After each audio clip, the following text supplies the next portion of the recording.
What's up, ladies and gentlemen? Welcome to SpawnCast episode 76.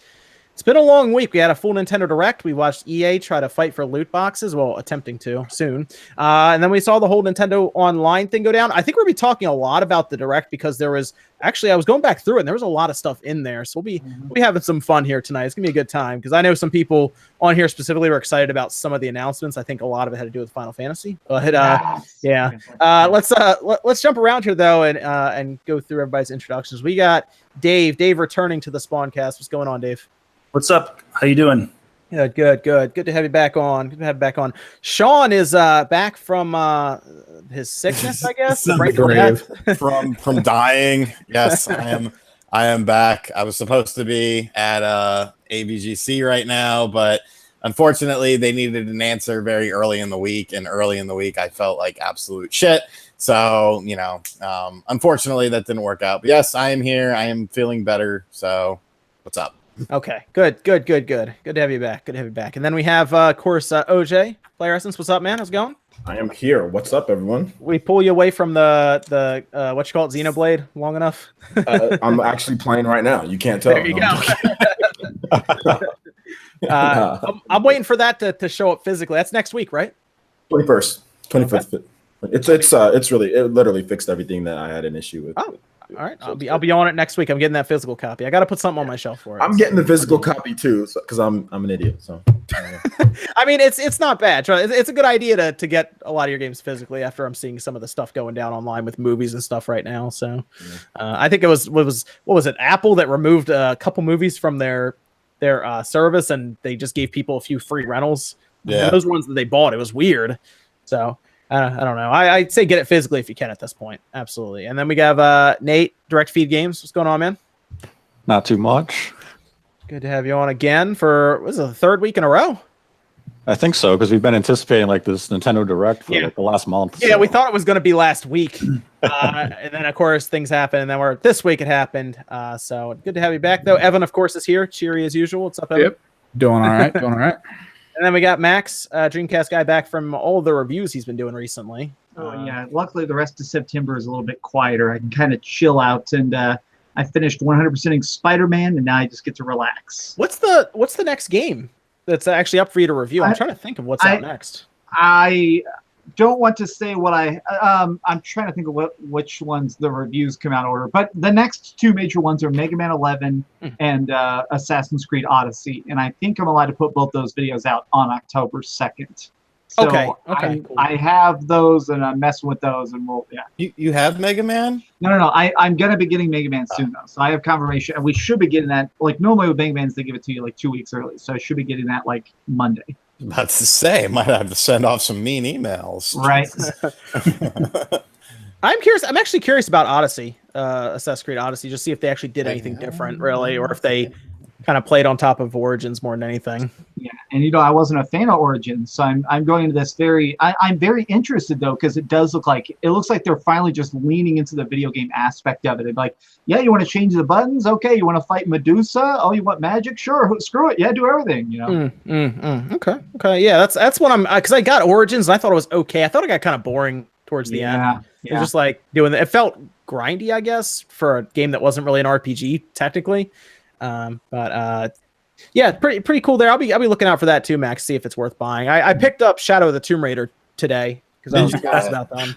Yeah, I was. Man, it's tough. It's tough. That's the casualty. I feel. Video games, man, it's tough. every year around this time when there's so much crap coming out, there's always a casualty. Last year was Wolfenstein 2. This year is going to be Tomb Raider. I feel like it's not going to sell great. No, I think you're right. I think it's going to get kind of run over by everything. So the problem is a lot of Xbox One owners don't really buy games. It's true. Look at statistically speaking, like if it's not Halo or something like that. I think Madden sells fairly well on the Xbox, if I'm not mistaken. Yeah, but I mean, the decline, right? The point I'm trying to make is is that PS4 owners are playing Spider-Man, and so they're like Tomb Raider, who gives a shit, so like I want to play Tomb Raider. I think it looks great, but it's like I got Spider-Man. I don't need that right now. But Tomb Raider has ray tracing, so the PC fans will back it. Maybe. They're gonna back it at 30 frames per second. Oh man, I've been playing it actually. Played it last night. It's really good. Really impressed by it. I got on the back now. It's really funny. They have a whole section now for all of like the Xbox One X enhancements, like Ultra HD, high dynamic range, Xbox One X enhanced, and all this stuff. I guess because it's their game to market, I guess they threw all this stuff all over the box. But I thought it was kind of funny to see that on it. I think the biggest thing about Shadow of the Tomb Raider is I feel like they just finally figured out the combat. The combat in the first two games was fun, but it felt a little bit too slippery at times. And finally, I like that it's like you can sneak up, and if you're good, you can kill 80 people in a row without being seen. Or if you want, you can just machine gun 80 people. I like it. I liked Rise of the Tomb Raider. Is it as good or better than Rise of the Tomb Raider? I would say it is a better game for different reasons. Like the biggest thing is that I felt like Rise did not emphasize tombs nearly enough. Like some of the tombs in Rise of the Tomb Raider could literally be beaten in under a minute. Yes, they were, some of them were very quick. Yeah. Yeah. Whereas almost every major tomb in this game is like 40 minutes long. And let me tell you, they're actually cool. It's just kind of cool to finally be like, oh, now we're finally having some freaking tombs in this trilogy. I think the first one that was made for Xbox One specifically, right? Then they transferred it, they ported it to PS4 and then PC, right? Rise of Tomb Raider was, it came out Xbox One only. Yeah, you can tell when you play this game, John, is that the performance seems to be optimized for all the consoles, because the Rise of the Tomb Raider seem to be kind of a little bit iffy on the frame rate mode on PS4 Pro. But on this game, it's really smooth on PS4 Pro. So it's probably really good on Xbox One X. All right, I'm going to go ahead and put in my Xbox, and then I'll be able to play it tomorrow night. Very good, since it takes forever to install on the Xbox. Yeah. Just so you're aware. Yeah, that's what I was getting at. The Xbox does some weird things sometimes. Sometimes you pop a game in, and it'll start to install a patch from the internet before it installs the game, and it gets confused. It's very weird. There's like a whole help section on Xbox just for fixing that. It's very weird. Like confuses itself. Anyway, so what's everyone been playing? I will say I finished Spider-Man. I have not 100%ed it. I don't really have a plan to 100% it because, to be honest, some of the open world stuff is fairly repetitive. But the story is awesome. And I will say Spider-Man, I think, is one of those you have to play it in this generation. I think it's one of those generational games. Like, you have to play it. Didn't I catch you here? You say you were looking for pigeons, though? Yes, I was, because I was like, yeah, I'll do all that. I'll 100% it. Then I started playing it. I was like, a lot of these side missions feel the same. So I finished the story. I like the story. I think I finished with like 78% or something like that completed. And I was like, I'm good for now with Spider-Man. They're going to do a new game plus, and they have some DLC coming back, and I'll check it out then. But yeah, I'm good. Good game though. I blasted through it fairly quickly for the game that it is. So how many hours did it take you? You know what? I don't think it has an hour counter on it. Am I wrong, Max? I think it does have an hour counter. It does. Spider-Man? I know Dragon Quest does, because I'm looking at it. I thought it does, because I remember I timed it. I didn't record a lot of footage late game, but I still managed to know I beat the game in about 15 hours, and I think it took me an additional 10 hours to 100% it. So total, start to finish, every trophy, everything, every backpack, every suit is about 25 hours. But it's a very solid 25 hours. I like it. Good. I think it was about 4 play sessions for me to get through it. So it sounds about right. Yeah, that sounds about right. But I didn't do a lot of the side stuff throughout. Like, I was streamlining through that story. The story is very interesting. They did a good job with it. It's like watching another Marvel movie. So it really made me want, because while I was reviewing it, my roommates kept coming in and watching me playing it, and they were just so enamored with this world. And it really made me think that I hope that somehow we get more teams that are as good as this Insomniac development team was to make an Iron Man game next, and maybe an Incredible Hulk game next. They're this good. And then eventually we get an Avengers game that manages to make it where when you play as Spider-Man, you have this awesome control style. Because, like, this was so fast and so fluid, it made me just be like, man, I want more chunks of the Marvel universe this well built. I'm trying to think. I know the Avengers project is happening right now. We don't really know much about it. Maybe E3 will find out more. But this was good. For the Hulk, though, they have the Hulk Incredible Destruction, and I would like to see a team get on that type of game. Like if you go back and play that was actually a really good game. I remember playing that on the original Xbox. That's where you could take like cars and turn them into boxing gloves. I remember that. Yeah. And fly, right? You could basically fly. You could jump 2 miles in that game. Yeah. You could jump like super far. And this is on the original Xbox. I remember I loved that game. So if like how Insomniac took Spider-Man 2 essentially and brought it up to current times, 2018, if a team went back and did that to that Hulk game, that would be awesome. That'd be really good. So I look forward to that. But yeah, I like Spider-Man. How far are you in it right now, Sean? I am at, I believe, last I looked, I'm at like 27%. I didn't play any today. And I'm doing a lot of side mission stuff. Because I just like dicking around the city, and stuff like that. But yeah, awesome game. Just awesome. Such a good game. And, so I'm playing that. I guess we're segueing into what have I been playing. Yeah, we're just doing what has everyone been playing, really. I just started with Spider-Man. Been playing, of course, Spider-Man. NBA 2K19 on the Switch. Once again, there's all those microtransactions and the My Career stuff. I get it. I don't play My Career. I could give a shit about creating my own. You got yelled at for that, didn't you? I'm sure. People just, why don't you talk about them? I go over them. I'm like, yes, there's a ton of fucking microtransactions, but it doesn't affect me because I play a basketball game to play basketball. I want to play as the real teams, the real players, the classic teams, the classic players, play online, do, a season mode and stuff like that. So as far as an actual basketball game is concerned, I do have a review of it if you want to watch it. But yes, another excellent entry in the series. Fuck all of the stuff that you have to put on your SD card though, because that's so annoying. Yeah, how much storage does take up on your just the Switch internal Switch system? Because there's like SD card, then there's the save game, and I remember the save game for 2K18 was huge. Yeah, the save game is 5 gigs, and and it's 20. I believe it was 26.5 gigs that I had to download. God. Ouch. Oh. Yeah, I was not happy. Like I got. Here's a funny story. So Spider-Man and NBA 2K19 both came in on the same day. I popped Spider-Man in my PS4. It's like we have to install 45 gigs, and I'm like, shit. So I'm sitting there waiting for it to install, and I'm like, oh wait, I'll play NBA 2K19 while I'm waiting. So I put NBA 2K19 into my Switch. We got to download 25 gigs. I'm like, shit, come on, man. Wait, on the cartridge, you put it in and said that, or no? Yeah. Oh, wow. There's oh my God. It's the game itself is 31.5 gigs. It's a bit. Well, next to the, I think what's the other one? Isn't there like a Dragon Quest Heroes? It's like the same size. Yeah, Dragon Quest Heroes it's a 32 gigabyte cartridge. For Well, it's all on there. You don't have to download anything else. That's the thing. There's not. It's. I guess they use an 8 gig cart for this, and then so yeah, because if that's with my shitty math, I figure if it's like it was like 25, 26 gigs to download, and then so plus 8, that would be around 31.5. And then, but yeah, I mean, it's still a great game. If you love basketball, it's definitely a bit tighter than last year. Like I said in my review, I felt the defense was a little bit better this year. They did some things with blocks that I thought was really good. And then I've been playing Wasteland 2, and Jesus, Mary and Joseph, I can't accomplish anything. I can't accomplish anything. Yeah, dude, I suck at. That's one of the only Xbox games that I bought, could not get anywhere in, and just put it on my shelf. I found it for like $5 on discount when it was for Xbox One.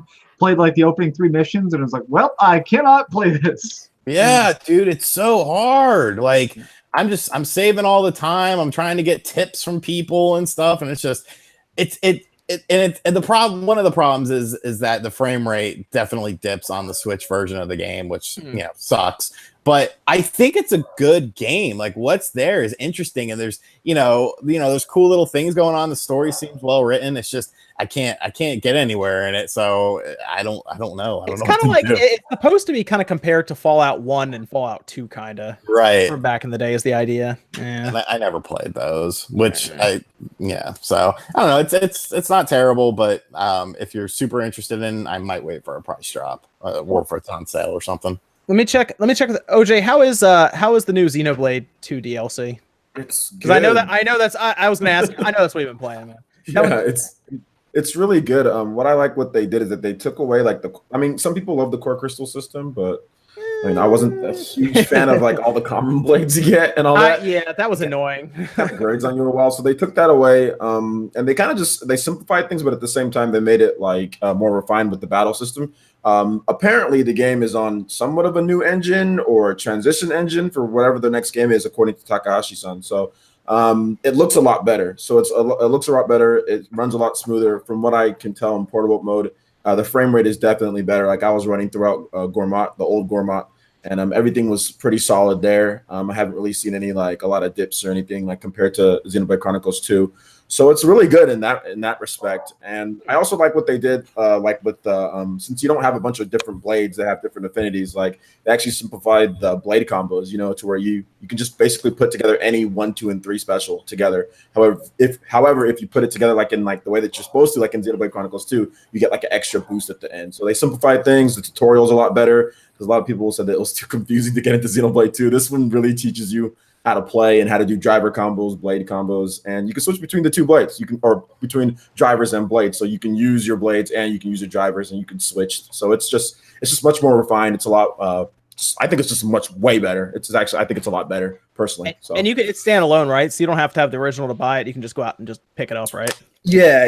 You can go out and pick it up. It's physical standalone, and there'll also be a digital standalone as well. So you can. I mean, I think they're going to do I'm not sure what the price of the digital standalone is. I mean, it might be $40. So, I don't think it is. Yeah, I'm not sure. But if you have the expansion pass, it's $30 for the expansion, you know, whatever, blah, blah, blah. But like, I'm not sure how much the digital version, when that comes out on the same day as the launch, or like the physical version, I'm not sure how much it is. So I just go get the physical version. If you want to play it and like you don't have the expansion pass, I would just go buy the physical version. You know, okay. If you want to play it. Yeah, I was gonna get it. I was gonna get it physically, just to kind of have it up on the shelf. And I usually like to buy a lot of the RPGs physically if I can. But yeah, I'll check that out. I had my issue, of course, my issue with Xenoblade Chronicles 2, the save file being lost. But I might check that out anyway because I did like the game. It's really good. They added an autosave feature too, so that's good. Well, the good news is Nintendo's cloud saves will work with Xenoblade 2. I know this because they told me. So there you go. Nice. Yeah. So they told me.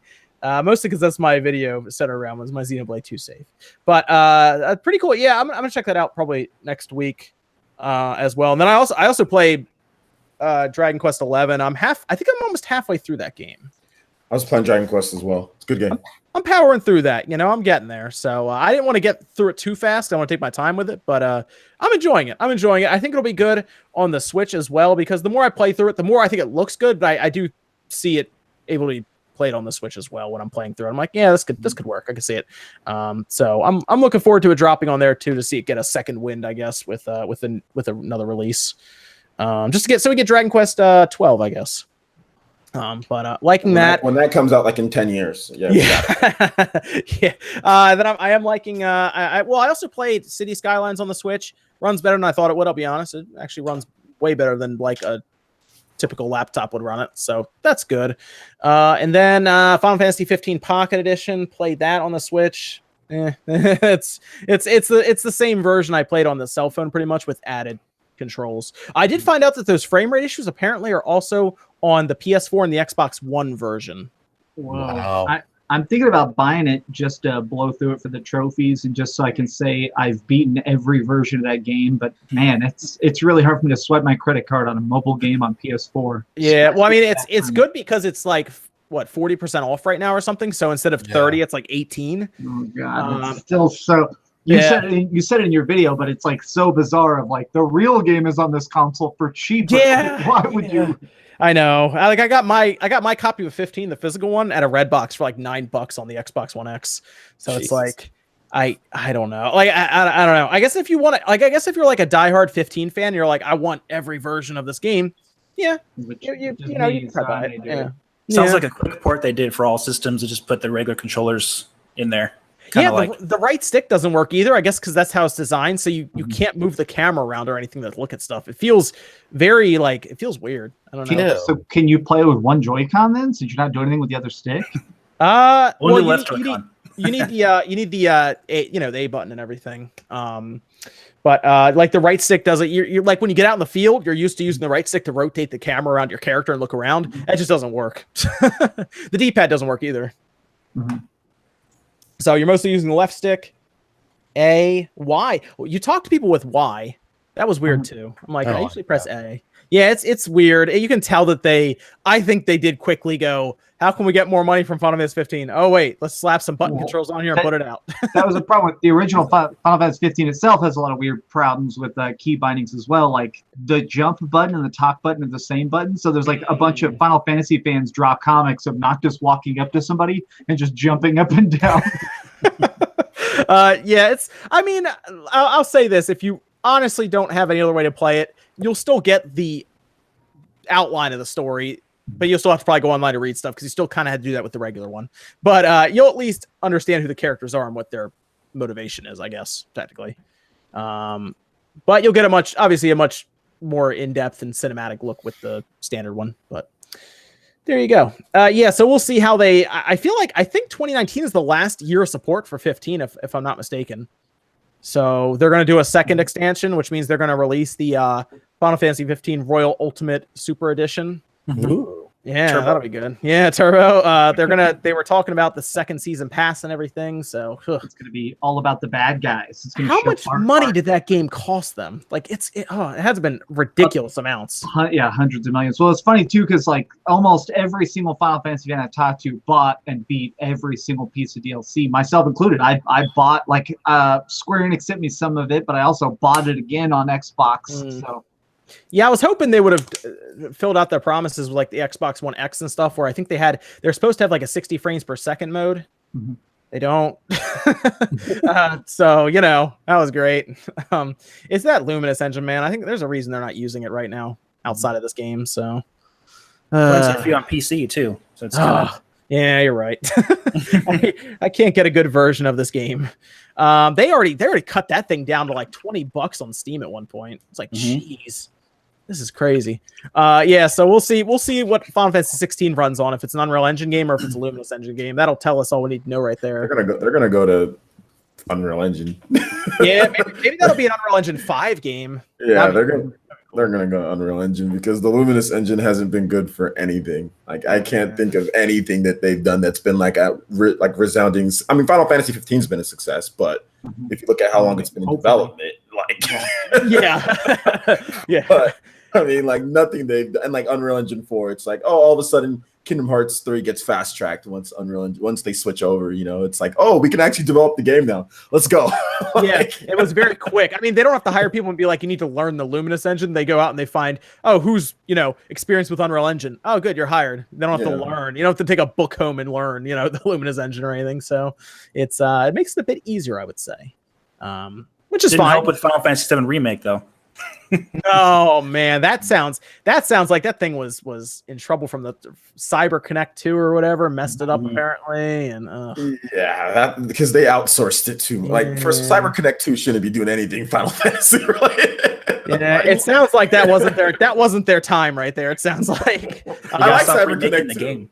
I like them, but the guys are the Naruto developers. I mean, come on. It sounds like they bit off a little too much. It sounds like they maybe promised Square a little more just to get on that project, and then they came by to check their homework, and they're like, "Wait a minute." They're like, "Let's remake the remake." Yeah. Well, Like if you look at 7, there's so many things they have to go around to try to get a teen rating. I think that's gonna be tough. So, they needed to pull that internally, and maybe we'll see it at E3 next year. Maybe we'll see it in 2021. I don't know. It's Cyber Connect 2 is like, we're gonna make indie games. We're good. Peace. Oh man, yeah, man. I don't know about that. What about Nate? What you been playing, man? What you been up to? I've been playing Hover on Switch, that Jet Set Radio inspired indie game. Oh, what is that already out? No, it's under embargo until the 18th. Oh, okay. Okay then. That's actually I played that on PC. That was actually a cool little idea for that. I liked it. Yeah, it's been interesting, I'll say. It's I wasn't really sure what to expect going into it. Like I was really expecting like Jet Set Radio, and all of a sudden the game opens and it's like scan this to escape like this labyrinth. And I'm like, what the hell am I doing? Take this USB stick and stick it into the wall. I was like, I thought I was just going to skate and like race against people online and do these cool missions. And instead it was, I don't know what the hell was going on at the first. It's a little more parkour like too, but yeah, they try to throw some objectives in there to make it feel more dramatic than it is. Whereas, you know, Jet Grind Radio or Jet Set Radio was like, go spray paint stuff. Yeah, so I was kind of like taken aback like in the first hour because I was just like, I don't really understand what like it's to go find the like entrance to the sewers. I was like, why? It doesn't tell you. It's just do this random objective for no reason whatsoever because this alligator girl told you to do it. It's like, okay. Sega's listening. Jet Set Radio or Jet Grind Radio on the Switch, Sega Ages. Make it happen. That would be awesome. Sean, did you play it? You just saw Hover, right? You were just interested in it. Yeah, I haven't. I would like to play it though.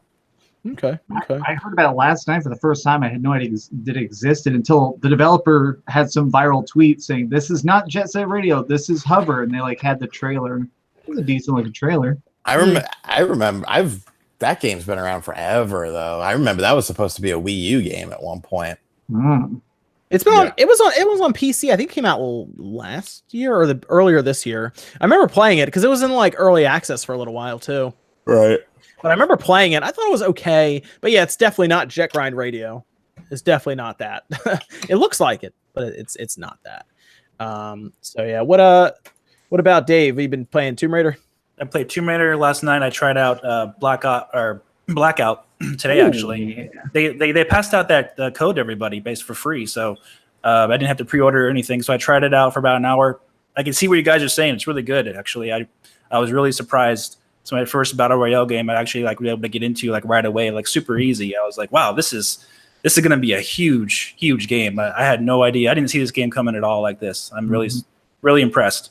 Yeah, they would actually, if they removed that from the full game and like sold it separately, that would probably outsell their zombies and multiplayer game, to be honest. It's good. It is. It's a much better PUBG. I'll say that. It's a more refined PUBG essentially. I tried to play PUBG last night. I couldn't sleep, and my Xbox One is upstairs, and I haven't played PUBG in forever. And I was like, let me see if they've done anything in this game. I played like 2 matches. I was like, all right, delete. Did you see that PUBG went under 1 million players for the first time in a year? Yep, like, same time that this comes out. Yeah, people are freaking out. Well, and it's funny. So I've been playing a ton of Blackout nonstop, and I've even just been like tweeting out my PSN name and pulling in random like subscribers just to play with, and it's been super fun. And something I've heard from so many random people I've played with is, man, I'm never going to touch PUBG again. Like this is just PUBG, but with better guns and cooler scopes and faster systems. It touches the more realistic side of Battle Royale, whereas like Fortnite still has that weird, silly side to it, you know? And it's quick too. You just jump in. It's so quick. Yeah, they still need to get that player count to 100, but I think they're at, 88 right now? 88, and I'll tell you, as weird as it is, just 8 more players, it already feels so much fuller. Like, just going up 10% more. I think when it hits 100, it's going to be golden. I'm so excited for that. Yeah, because remember we were playing, and it felt at times like we were just running for a while, not finding anyone.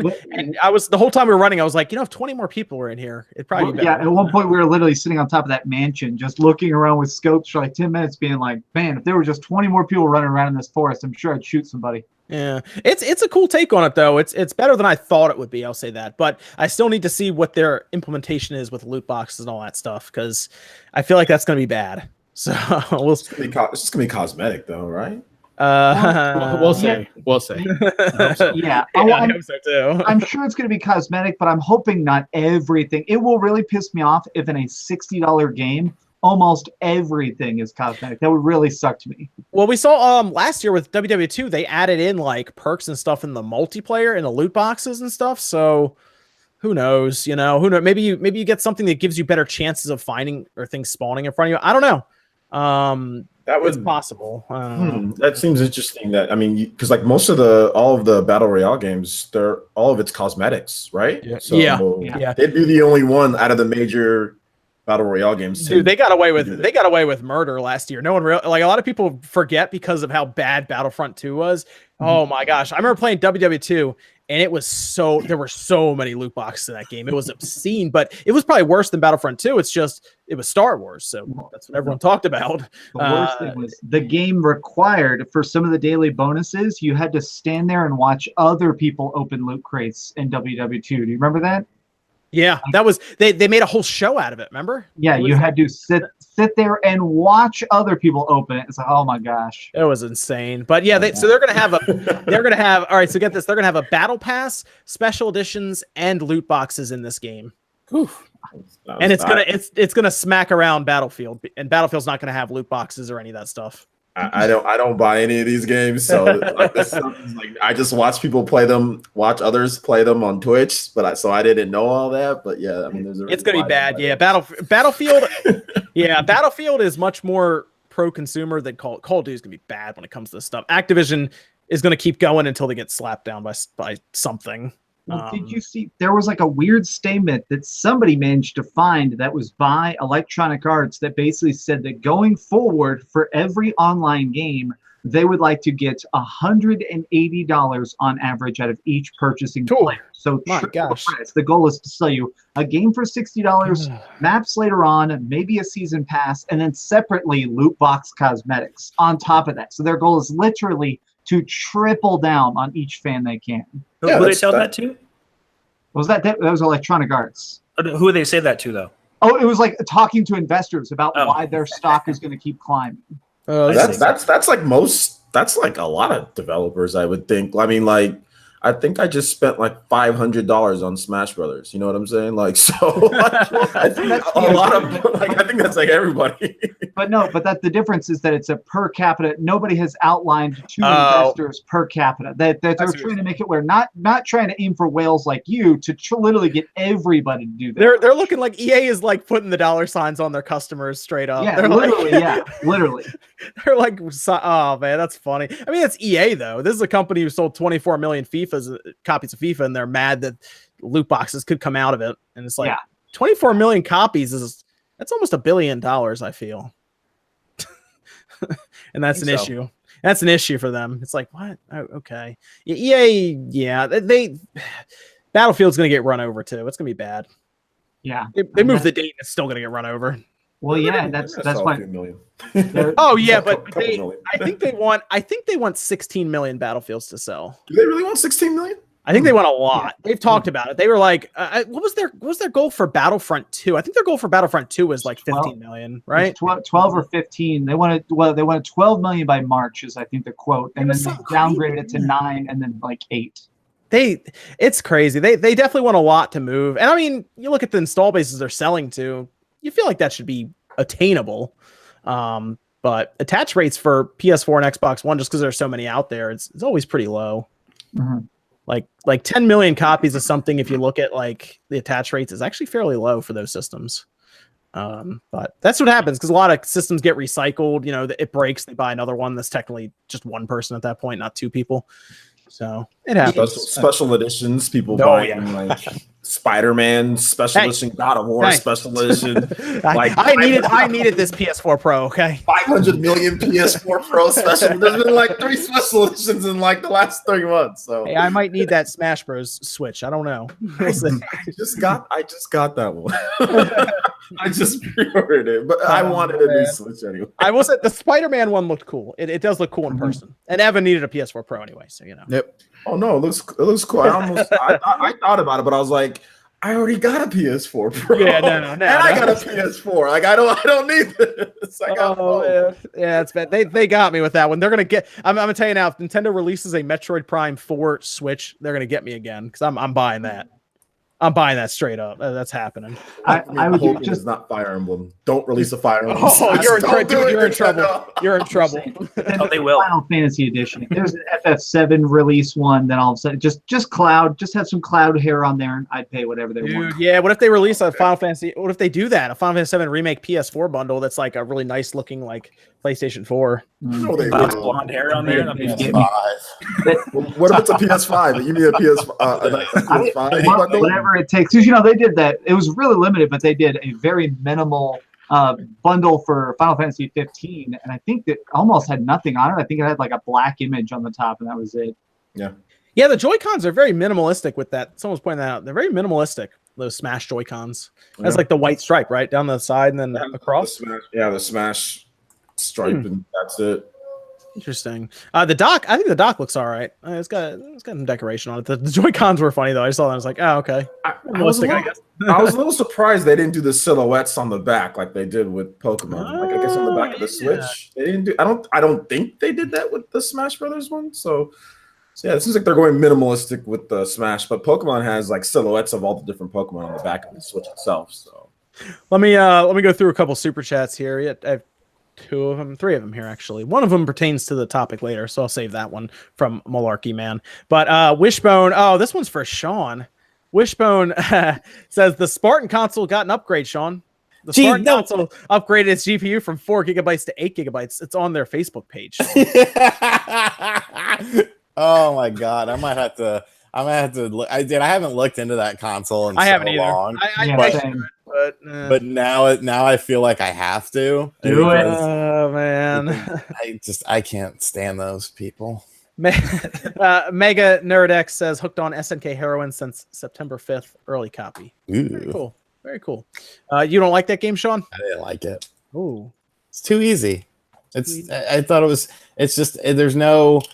I don't know. I thought the stamina meter was cool, but I don't know. I couldn't get into the game. It just felt too easy, too simplified. Evan, you played that too. What'd you think of that? Same, Evan? It was all right. I mean, I reviewed it, but yeah, no, the stamina bar was an interesting idea, but it had limited, I guess, costuming and stuff, which seemed to be the major part of that game is to try to get money to do that. And I mean, there wasn't really much of it, so. All right, so do you want to go through the Direct first, or we want to talk about the Nintendo Online first? I vote Direct. The Direct has so much cool, and let's face it, the Nintendo Online's a dumpster fire. Let's put that off a little bit. The Nintendo Direct will be a much more positive, happy topic, I think. So Nintendo Direct, we had the Direct Thursday, 6 p.m. Eastern. Was there anything that stood out to you guys before I go down the list here that you guys want to talk about straight up? Because they had 3DS stuff. I don't know if the 3DS stuff jumped off the page to anybody. Like Kirby, Extra Epic Yarn, Mario and Luigi, Bowser's Inside Story, and then Luigi's Mansion. Was anything? Oh, and Yokai Watch Blasters, which there is a Yokai Watch game coming to the Switch as well. So I think that's probably what a lot of people are really looking towards. But anything from the 3DS section that was really caught anyone's attention? No. Just super quick. I will give him credit. I do think the weird co-op stuff involving Luigi's Mansion is very intriguing to me. But I love anything with co-op. I think makes any game better. So I do agree with the people who are saying it's really weird that it's just like a ceramic version of Luigi who's all green. They make him another character. Yeah, they get another character. That's a good point. Yeah, it's interesting. Yeah. I would assume it's just a quick.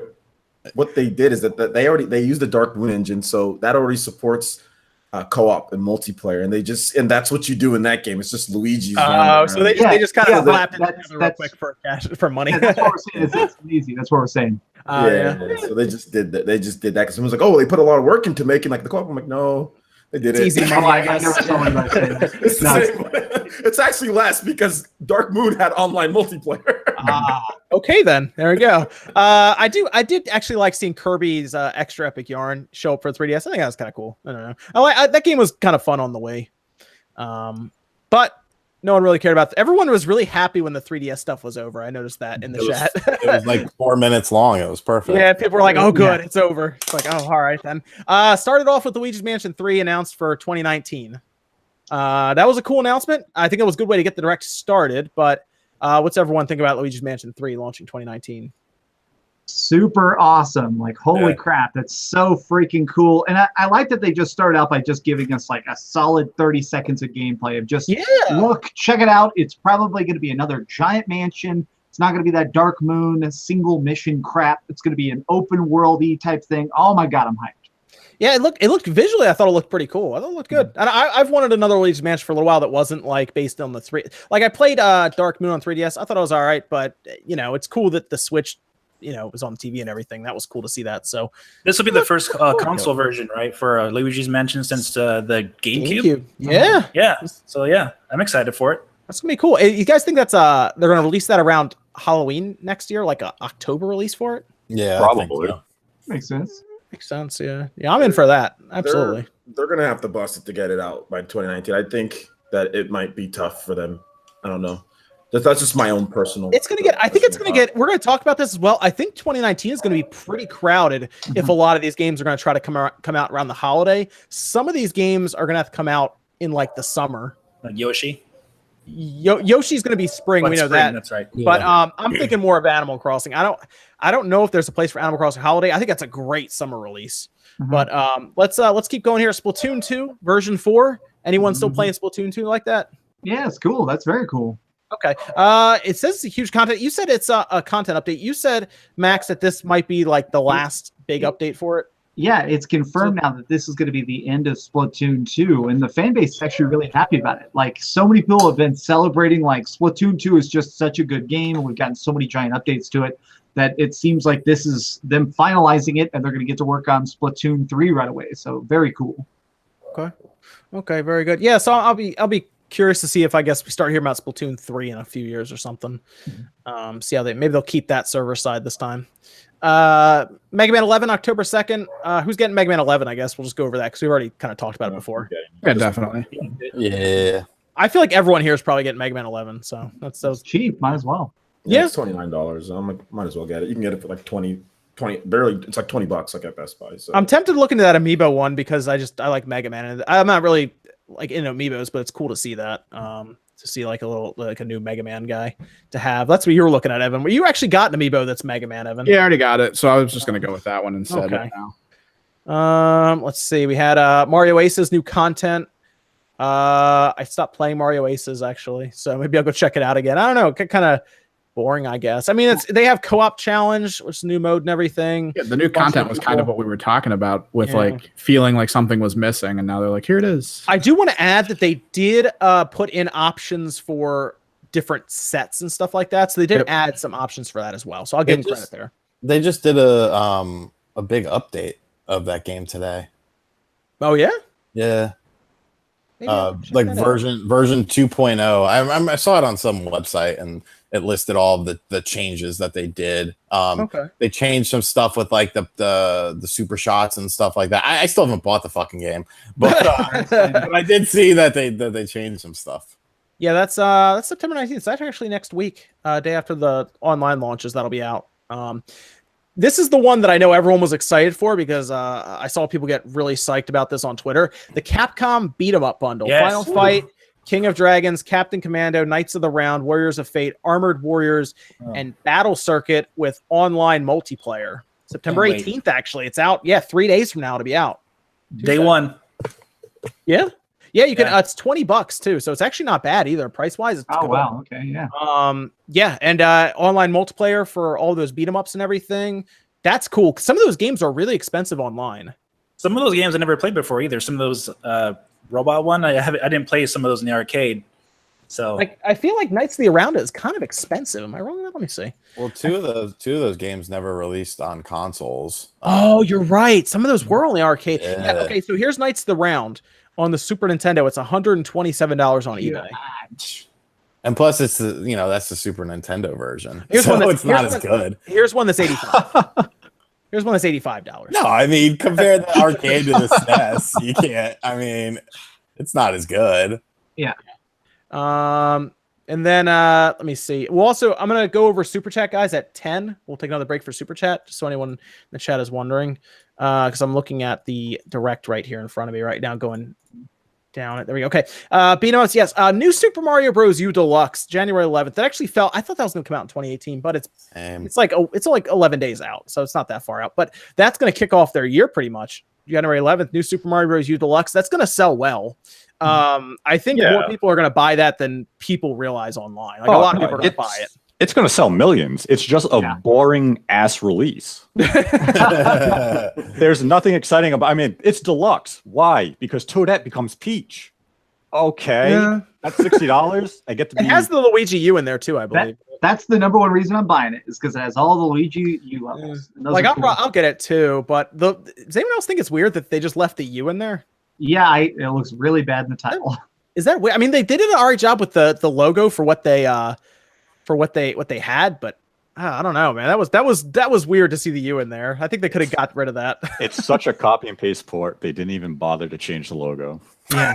They're like, we'll put deluxe and put some Joy-Cons on the D and the E and just sell it again. These people slurp it up. It's just like with Captain Toad, where they actually showed the amiibo being put down and they had like a gamepad in the Switch version. That's awesome. They didn't even change that in the game. Just like, yeah, whatever. Oh man, yeah. I mean, it's gonna say it's easy money. I don't know. I look at that and I go, they'll probably sell 4 or 5 million copies of it straight up, and then they'll move along. And it seems might easy. as well. It's like they Donkey Kong got a lot of complaints, but it sold well. So, But see, Donkey Kong Tropical Freeze is an amazing 2D platforming game. is a It's like good one of the game, best of all time. And then we have New Super Mario Brothers U. but it's 2D Mario, and the casual audience loves 2D Mario. And it's like 4 players, you know. So I mean, I can just see why so many people are probably just like casually play like with your kids or something. And they're like gonna get that, $60 for that thing. I mean, that's why it's going to sell. It's going to be for the casual family-based one. They'll buy it for $60. They'll enjoy it again. It's a safe release. It's just kind of like, I'm glad it was in the middle of the Direct with no hype around it. It was just like, yeah, here's this Wii U port. Yeah, I'm glad it wasn't there like that. They didn't think of that as their Luigi's Mansion 3 or their Animal Crossing announcement. You know, I'm glad they were like, here's Mario Bros. U Deluxe, and then they moved right on. You know, that was kind of it. Here's that one last thing, guys. Super Mario Brothers. Oh man. Yeah, what if they did that for that? Because everyone was kind of figuring when Tom Nook showed up that Animal Crossing was going to get announced. What if it just came in with the logo for New Super Mario Bros. U Deluxe? Oh man. Which Nintendo's done that before. Like they did that with like E3 2012. We got one more thing. What was it? 2015. Let's do the Mario, right?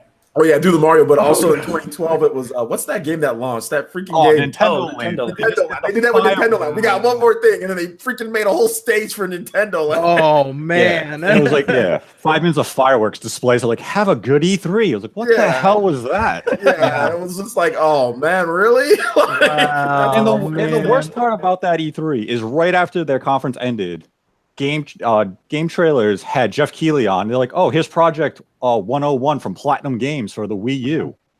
Why did you end your E3 conference with Nintendo Land and fireworks when you had this awesome Platinum exclusive waiting to be shown in some shitty so that game was off to a bad promotional start right from the get-go. Then I didn't realize that. Wow. From what I understand, the game, I mean, if you guys watch like the proto, like that game looked horrible. I mean, obviously the graphics aren't great, but like, did you see the game before? Like they polished it up. It looked like almost worse than a Wii game. Oh wow. Yeah, so I think maybe that's what it was. Just guessing why they didn't show it. I mean, it looked horrible. Yeah, it was like a Dreamcast type vision. Yeah. Characters. They didn't even have like textures on their faces. Oh, man.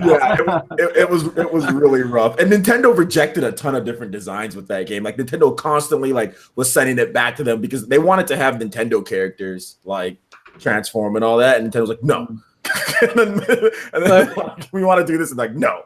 I mean, let's go. Let's jump over to Katamari Damacy Reroll. Very happy about this, by the way. This is really cool. It's coming out this winter, and it's a remastered HD port, I guess, from the PS2.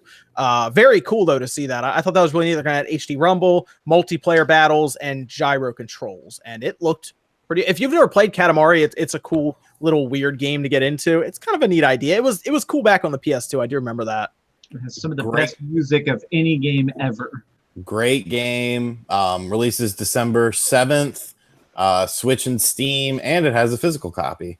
I see a price for it for $30 as well. Oh, well, yeah, definitely. It's split though, guys. The digital version is November 30th, and the physical version is in December. Son of a bitch! I'll just wait a little longer to get the physical one. That's a game. That's another one of those weird games I'd like to get physically to have it. You know. Just want to make sure people know if you want it digitally, you'll get it a little bit earlier. That's all.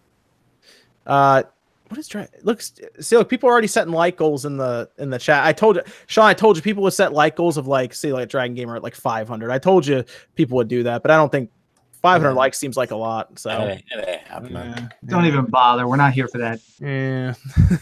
Pokemon Let's Go Pikachu and Eevee console bundle. We saw that, right? We're already that they're going to have that ahead of time. I feel like that's going to actually sell fairly well, despite the game being pretty controversial. Just because I know some Pokemon fans, and they are big into collecting like just different swag and stuff for Pokemon, and they were interested in that just because it's Pokemon. So I think it'll probably sell out at GameStops and everything anyway. Diablo 3 Eternal Edition coming November 2nd. I guess I'm buying Diablo 3 again, I guess. I'm buying it again. Awesome game. Nate, you haven't played it yet, right? That's right.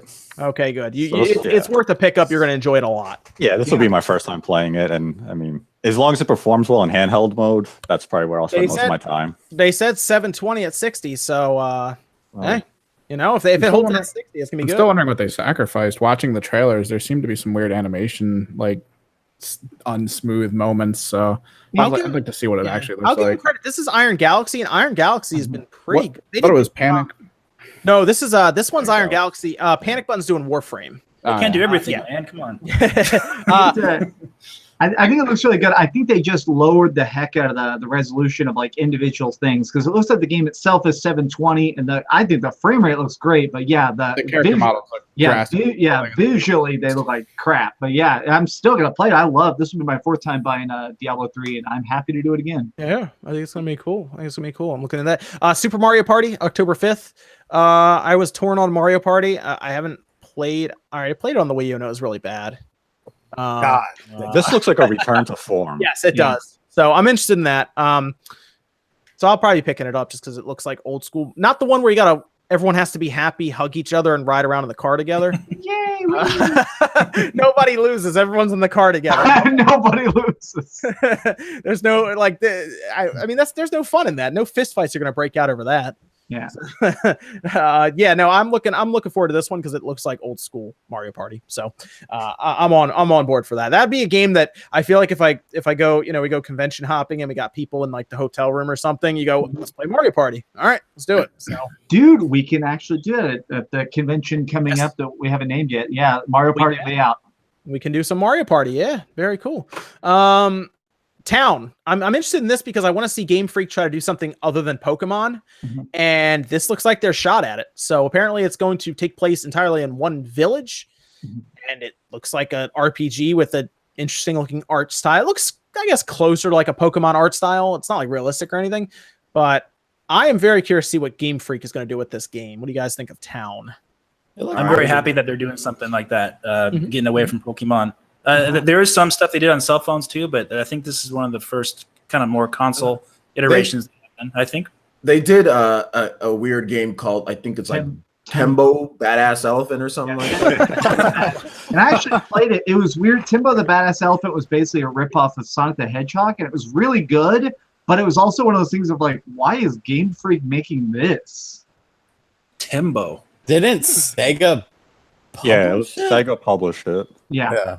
Because, I mean, they also did Pocket Card Jockey on the 3DS. They did Harmo Knight. So they've done a lot of smaller stuff on, like, the 3DS and even some DS games. What was, like, Drill Dozer? I think it was Game Freak. That's going to be cool, though. I'm going to be interested to see what they do with this. It is 2019, so that could be maybe something they release over the summer. Maybe it's just something they kind of fit in on the holidays. I don't know where they would release that because it's still a working title, which tells me it's not early, but I don't know if they're gonna be ready early in 2019. So this might be a later. I feel like it's early. I don't think it's gonna come out next year. That's just my hunch. Okay. I do think the game is using the Generation 8 Pokemon engine. Like, I think that's what we're gonna see Pokemon look like next year. Interesting. That would be fun to compare when it happens. Yeah, that'd be cool. Okay. I'm on board with that. Yeah, so that's 2019 is next year. We'll see how that goes and what the release is like, because they're also, of course, working on Pokemon. So we'll see how that goes. Obviously, if development happens and there's issues and they got to speed one of the two projects along, Pokemon's getting the development power behind it. So it could happen. So, right? Yeah. City Skylines out now. I played it. It's okay. It's a city builder, so there's not really any city builders on the Switch right now, and it runs. So there's that. They turn the resolution down on some of the asset stuff, like if you zoom in, but because it's a city builder, I understand you're not going to be inspecting every little building and stuff. You're going to be zoomed out trying to manage everything. It works fine though. I don't know. I'll say it runs better than I thought it would. There was something wrong with their direct trailers. I noticed this when I was playing Cities, because when they showed Cities, it looked like it was running really poorly. Then I played, and it's not like that trailer was not a good trailer for that game, or most of the games. Now that I'm thinking about it, Old build probably. Yeah. maybe I don't know. Maybe something was going on with what they were playing. I don't know. It was weird. It was very weird. Might have been an older build, but it was almost like the video itself was choppy. They were trying to play on their, Windows XP machine that they have in Nintendo Japan. Like that problem exporting it, and they just ran out of time. For some reason, I picture Nintendo Japan running Windows XP on their computers. Windows 98. Man.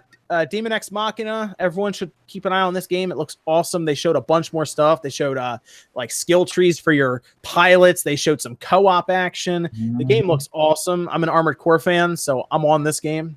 It looks a little faster in Armored Core. Looks a little closer to what's the game that came out? Zone Enders. Yeah. There we go. I got that vibe too, man. Something about I thought that game looked interesting, but man, that trailer won me over so hardcore. Where like before, I was like, oh yeah, that's a game I'll play, but I don't quite get it. And now that we saw that, like actually seeing skill trees and the character, and the fact you can hop out and run around and let's like get one shot as a little squishy dude, like Picking yes, up gears, you go, sending it back so you can keep using it. Stuff like that. Yeah. Oh yeah, that was the most interesting thing, is the fact you could harvest gear mid battle. That was so cool. It looks like a really neat game. So they have the heavy metal soundtrack going on. So it kind of contrasts against what the the kind of the Japanese influence and stuff in the game. So I'm like, man, this is gonna be fun. I was hoping we were gonna release date still 2019. I was really hoping it would come out in their fourth quarter.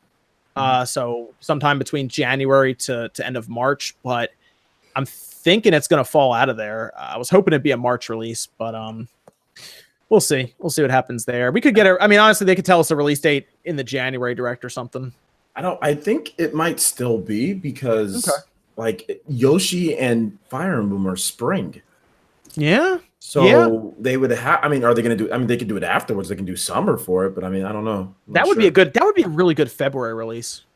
Yeah. I feel like if they can get it out. Yeah, if they can. I mean, I'm not sure, but it looks good. The developer said that he likes Rammstein, so that's the heavy metal influence on it. Yeah, dude, the soundtrack so far sounds like in the trailer sounds great for that game. So I like it. I'm in on that. Yeah, absolutely. The main producer says that he loves Ransom. When he was in when they were in Germany for Gamescom at the Red Cube event. Yeah. Very nice, very nice. Yoshi's Crafted World, spring 2019. I think Yoshi and Fire Emblem are going to kind of anchor their spring. Q4 maybe they can get it out in March, otherwise it'll be April and May, so maybe like Fire Emblem's April and then Yoshi is May possibly. But yeah, spring. I thought it looked cool. It is definitely, they said it's using Unreal Engine and everything. We heard about that, and the idea is you go through 2D and then you flip the world around and you go back through the world in a different perspective.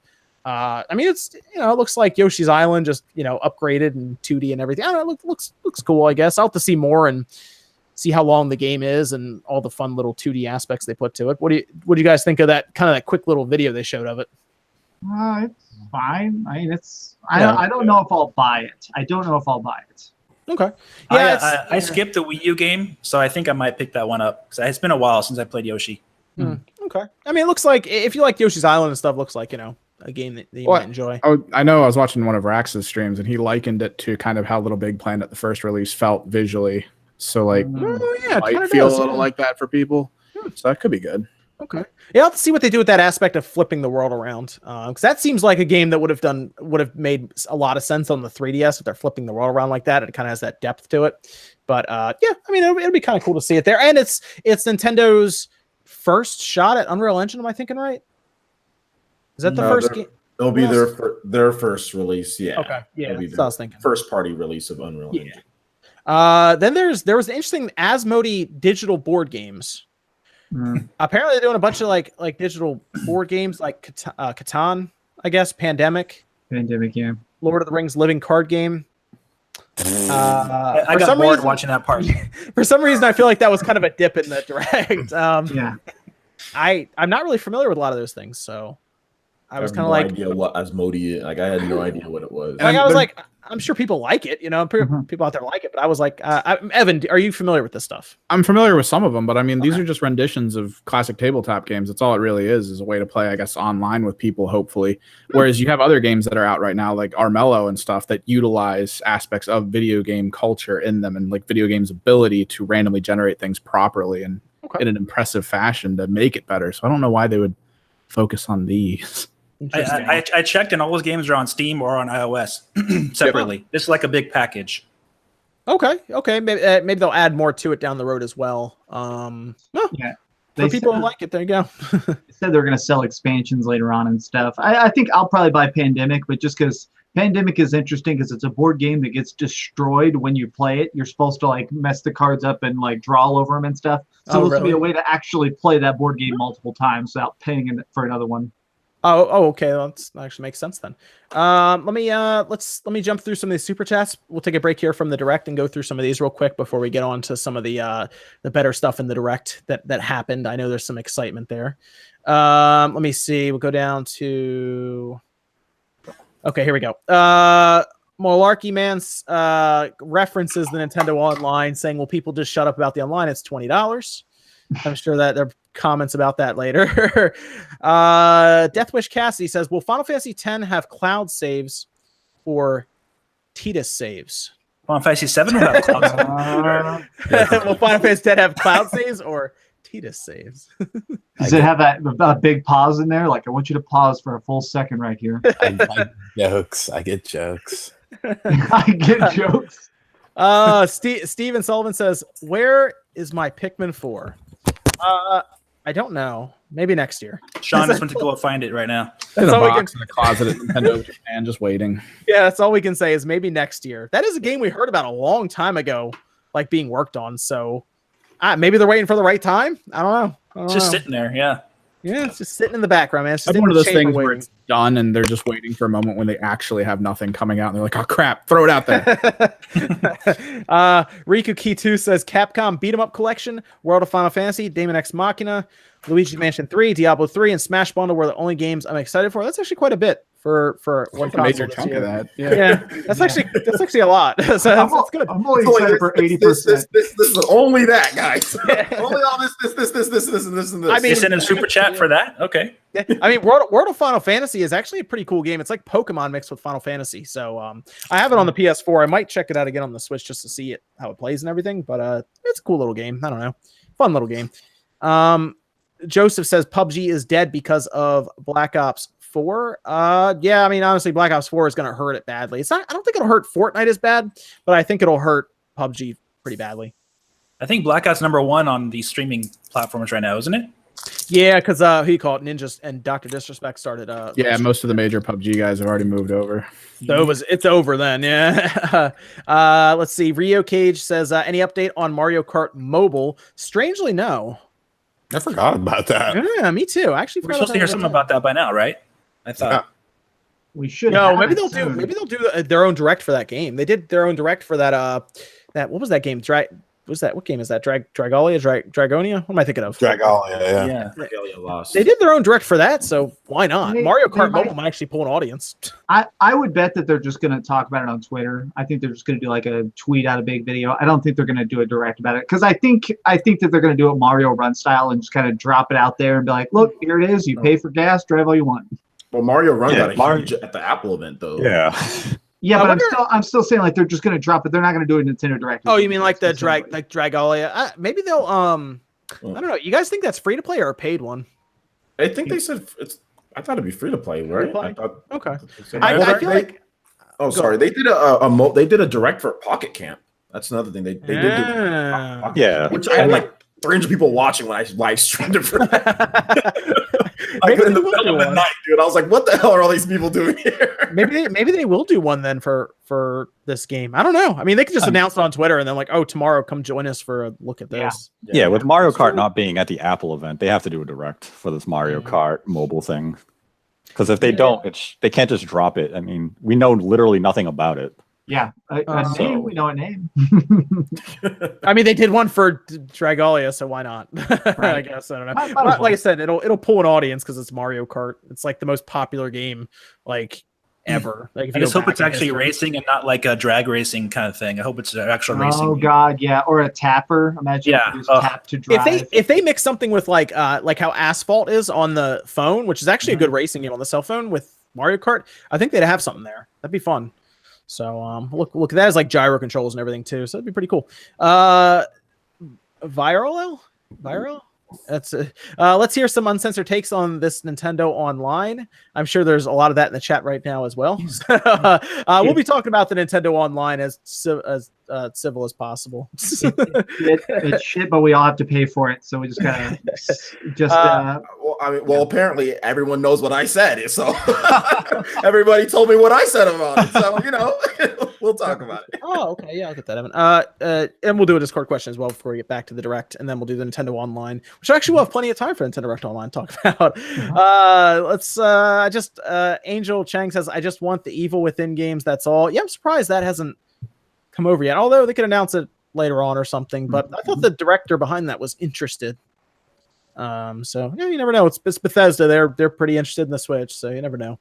Lycon says, why keep bashing Nintendo Online when you know you're going to buy it? If online play is bad, then bash away. Otherwise, it's lunch money for a year. I mean, at that point, you're paying customers, so you do have a right to complain. Yeah, and that's the thing is like, why, like, oh yes, I'm only giving away $20, but we just said that I could get Mega Man 11 for $20. If Mega Man 11 sucks, I'm going to complain about that too. Like, money spent is money spent. Yeah, And plus, yeah. are we jumping into no, I still have some more stuff I got to go over. Then we'll get got a little bit more. Hang on. come back. I promise. Malarkey Man says they didn't talk about Scribblenauts ports. They did not. Good. But, Should we? is that a thing? I don't know. Maybe they're I don't know. We should not be talking about that. Why Avalos says, why do Nintendo games usually lack voice acting? I think they've addressed that before, haven't they? Well, most of the time it's because the main character is supposed to be like an avatar for yourself. So to have Link speak would be replacing you, and they had an actual reason for Animal Crossing sounding like it does. Well, because an actual like human sounding cow would be terrifying. Yeah. That's hilarious, actually. I mean, like Tom Nook would have to sound like some mafioso. He would. Where's my fucking rent? Okay, you beat. Oh man, Tom Nook is terrifying. I would like the next Star Fox game to go back to the SNES style of voices. Oh, man. I think it really just depends on the game, to be honest. Like, Nintendo will do, like, Star Fox has voice acting, like Xenoblade has it, Fire Emblem has it. Just depends on whether it fits for the franchise or not, or what they're trying to do. Might also be budgeting related, because I mean, if you have a bunch of gibberish being played in audio and then you just have to change the language and text, it might cost a whole lot less. Well, I'd heard I think their official statement years ago was that they thought that games were easier to understand if they just had less talking in general. And I think they just made it where, like, if there are a bunch of text boxes or a bunch of conversations that we have to voice act, we didn't convey a point clean enough. Okay. Leo Aguilar says, I feel that the Nintendo lineup for 2019 games is strong, but concerned for games being delayed or pushed later. 2020. I would actually be more concerned that 2019 will get too crowded and they will have to push something to 2020, because if you look at their lineup right now, they have a lot of games right now for 2019, because I'm thinking Metroid and Bayonetta will be 2019 games. They have a lot of games, like, and they still would run through a January Direct and then E3. So, and then any third-party support that jumps on in the third year, which that's about the time when dev cycles kind of come around. So yeah, if they're saying those games are 2019, they may hopefully not push Bayonetta and Metroid Prime 4 to 2020 instead too.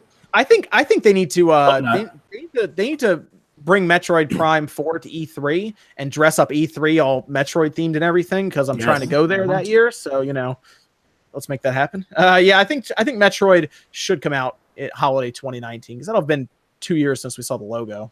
2.5 years actually. So I think that's about right. And that'd be a big anchor for their holiday. Think about that. That could be like the first week of December, and then you have Pokemon in November, and then Bayonetta in October. What about Luigi's Mansion in October? Oh man, Bayonetta could be September. And then you got Animal Crossing. I think Animal Crossing could be a good June release. Animal Crossing, it's just a happy game, and you put it out in summertime. I think we can all agree that we're all sort of picturing the same thing, which is that they're going to try and replicate the snowball success of 2017 and do the same thing, which is just every month one big game. Yeah. So I think all of 2019 is just going to be game. Yeah, they're setting up 2019 to be their 2017 all over again. Like massive amounts of games, which is a good thing, Yeah, greatly looking forward to it. Yes. PKG 96. So what's the deal with the Smash bundle? I guess they're asking if it's a code. Yeah, it's going to be a code because it's going to come out like a full month before the game releases. It's a code. Yeah, so they're going to give you a code, and then I guess you could punch it in, and you got it locked down for that day when it comes out. Yeah, pre-installed. So yeah. Yep. Let's see. Sid Meier's. We're going back to the direct now with those. Actually, Evan, give me a Discord question. All right.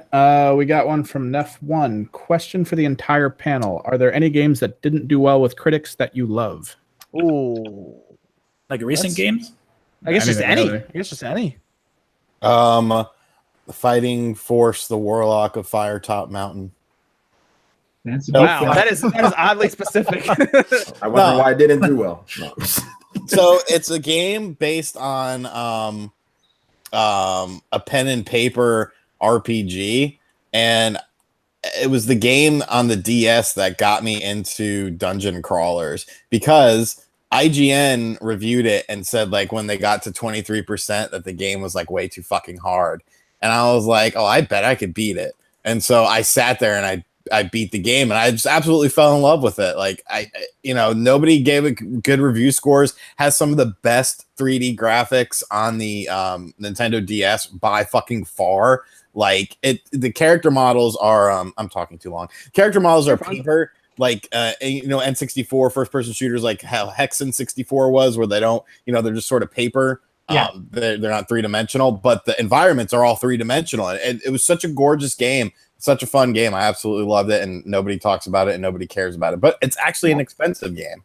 My thing is, I definitely got to say, the original Evil Within, so many people ripped into Evil Within, and that's why I love Evil Within 2 10 times more. But the original Evil Within, despite the fact that it's so weird and so murky about its story, and it's one of those games that's built just for a giant twist, I still freaking love it and all its DLC so much. I know this game didn't get the worst reviews, but Lost Odyssey, like when it came out, it wasn't looked at as like how great it actually is. It was looked at as just this Japanese RPG that's okay. So I mean, I know it has like an 80 or I'm not sure what it has, but I think Lost Odyssey is one of the greatest RPGs ever created, and it's not looked at or reviewed that way at all. Yeah, that was mine because people said it was bad to me anyway because you had to do a lot of reading. Mm-hmm. But some of the stories were really well done. Those stories people just didn't want to read. The best. It was one of the best things. Those stories actually got put together in a book. That's how good they are for people to read outside of the game. Cool. I didn't know that. That's cool. Yeah, it's absolutely phenomenal. Like if you haven't played Lost Odyssey, you can pick it up on the Xbox One and just all you need is one of the discs. And we'll play the whole thing. So. Yeah, it's an awesome game. I recommend checking it out because I don't think it's ever coming back, sadly.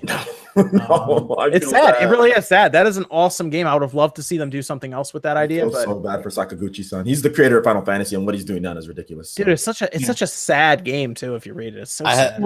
I have a funny story about that game too.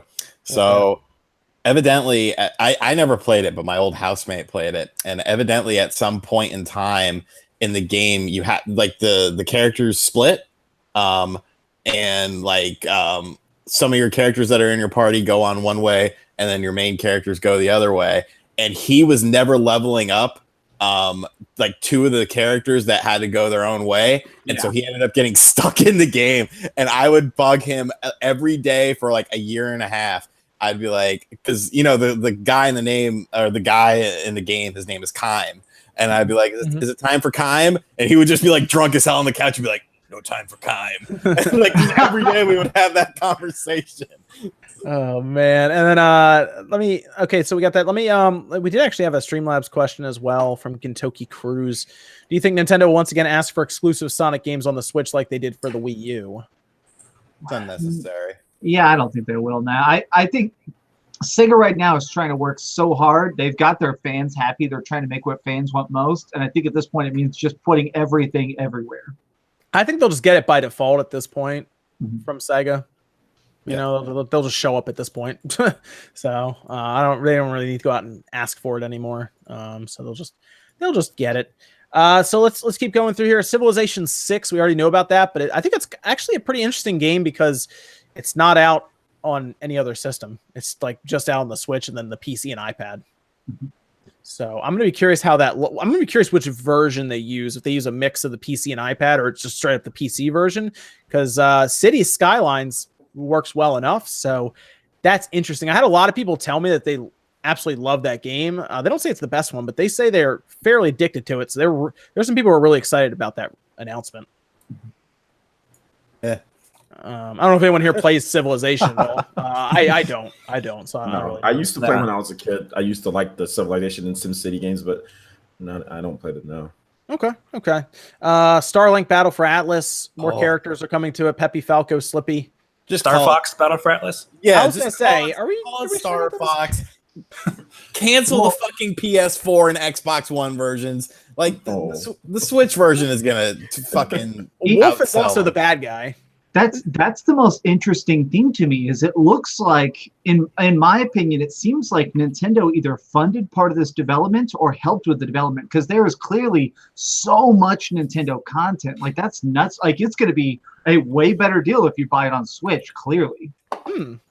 Yeah, I'm curious because they said they have missions for them and everything. It seems like you can pretty much play through the game as Fox. Yeah, well, they specifically said you could play through the whole game as Fox, which is interesting. But other than that, it's also weird that there's just it seems like there's going to be like a whole storyline of Corneria fighting off Wolf and stuff. It's going to be interesting. Yeah, I don't really know why. Yeah, I don't know why you'd buy it on the other consoles then. Achievements. Sure.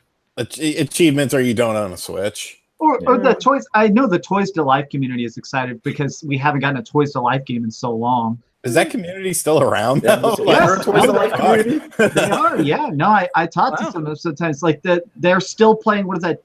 Disney Infinity. The last of the Disney Infinity stuff came out not so long ago. So that's like $1 a piece. This is kind of like a sci-fi one too, so that might be more interesting to some people because it's different. Yeah, well, and that's what a lot of people are saying is that this feels like what that should have been, which is instead of just I set Darth Maul on a pad and now I can play as Darth Maul. Instead, it's like I get to choose Darth Maul's weapon and then put him on there. The fact that you customize the ship and then put it on there, like people are really like that's the one part I don't care about, but that community seems obsessed with it.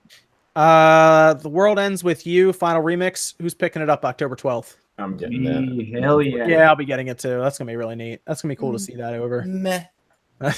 Sean. It's a good Sean, it's legit good. It has really interesting combat. I played it on the DS. Okay, yeah. I don't know. I don't feel the need personally to revisit the game. Oh yeah.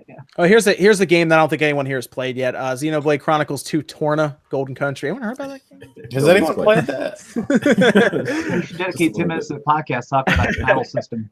I'm gonna pick that up next week when it becomes physical. So I'll be checking it out then. But from what I've heard, it's from OJ. It's good. So Yeah, it's pretty good. very cool. They rapid fired a bunch of stuff off. The only one that looked mildly interesting in it was Warframe, November 20th. NBA 2K. Come on. Again, Warframe. NBA 2K loot boxes, yes. Warframe, November 20th. That one was kind of interesting. And we do know now, we're going to talk about this more in the online. You don't need the online for these free-to-play games, which is good.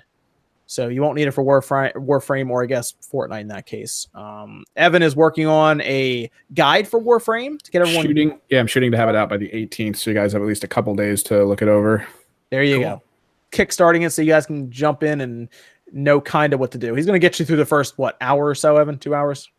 Get you through the first couple hours and then know exactly what you need to do for the next 120. Oh, okay. Okay, yeah. I'll be watching those, yeah. Well, apparently the game has totally changed since it came out like 5 years ago, right? That is the problem because, I feel like they've come to a point where it's more solidified in their systems with what they want to do.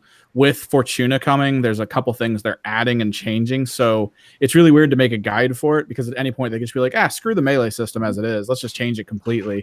So I have to be very nitpicky about what I talk about because it could just completely be undone in a year. Do you remember this is super old school, but back in 2004, they allowed the people who wrote the World of Warcraft strategy guide to write it all about the beta version. And last second, right before launch, they completely reworked the whole class system. So if you have the original first edition World of Warcraft strategy guide, it's literally completely irrelevant garbage. Yeah, like all their different systems, they have attached a number system after it, like a patching system. So they're at Melee 2.0, 3.0 is coming. They had like Elements 2.0 and 3.0 is being planned. Movement 2.0 currently with a slight, I guess, 2.5 upgrade coming. Like, it's so crazy.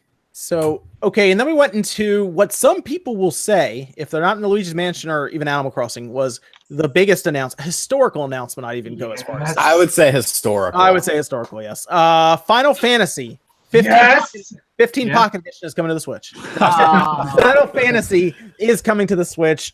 Pretty much everything but 8, because no one cares about 8. 7, 9, 10, 10-2, 12, World of Final Fantasy, Maxima, and then Crystal Chronicles. Everything is coming to the Switch. And the Chocobo game. Yeah, and Yeah, the Chocobo game. Dungeon, yeah. Which And the is Chocobo Dungeon games are fun, but they are very, very weird. And the Chocobo Mysteries Dungeon. Yes. Everything is 2019 except for World of Final Fantasy. That's actually November 6th. That release date kind of got slid out there a bit. That November 6th. So you'll be able to The pick Chocobo games this winter. Yes, winter. Yep, winter.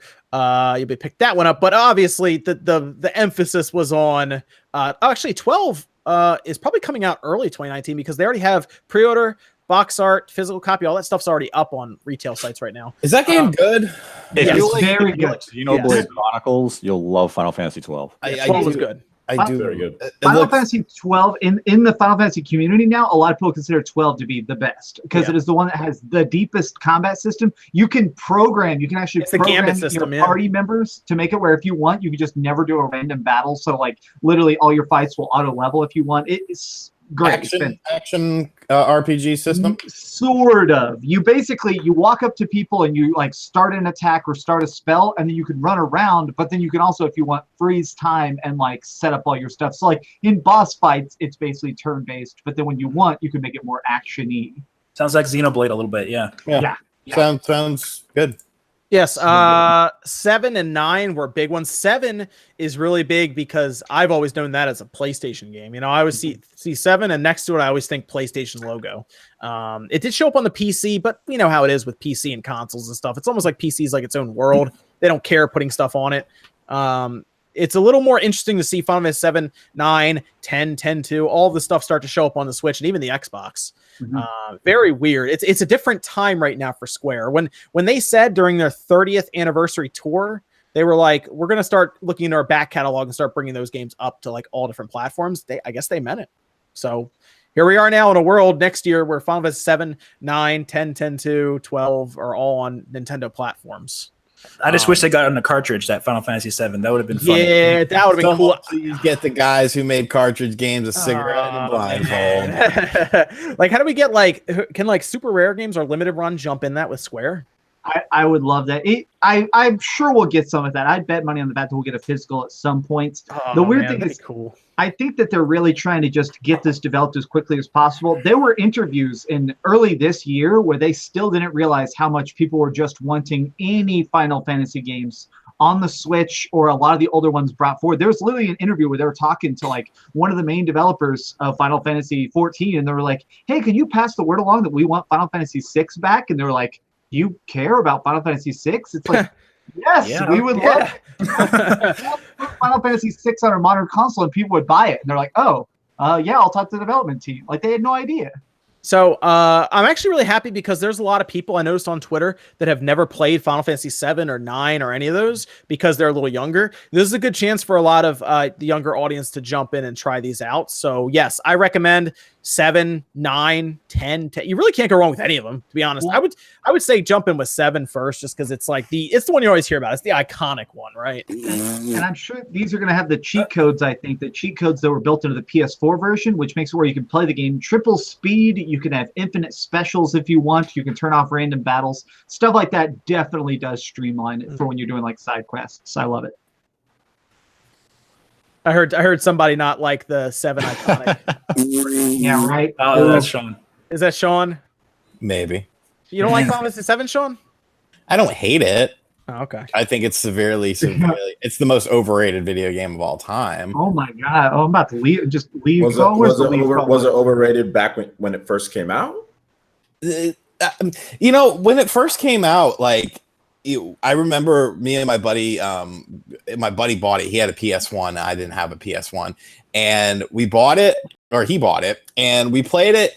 And I remember beating it with him, and we were kind of like, all right, yeah, that was pretty cool. And then we just went back to playing like Brigandine and other games like that. Like we didn't think it was anything special, and just to see like I get why people hold it to such a high regard. Obviously, it was one of the first JRPGs that had a more modern aesthetic, a modernish story. I just felt I don't know. It just to me I feel like it's overrated. I don't even think it's the best. I think 9 is better. I think it is. Well, I will agree with it that it's overrated. I think the reason it gets so much praise, it is my favorite game of all time, but I think it was just the fact that for most people, it was literally the first RPG they ever played. Right. So I think it's the same way of, I would say in some degree, I would say that Ocarina of Time, despite that being my favorite Zelda, I think that also gets a little bit overrated just because a lot of people, that was their first action RPG, that was their first open world game. But no, that's a good point because, before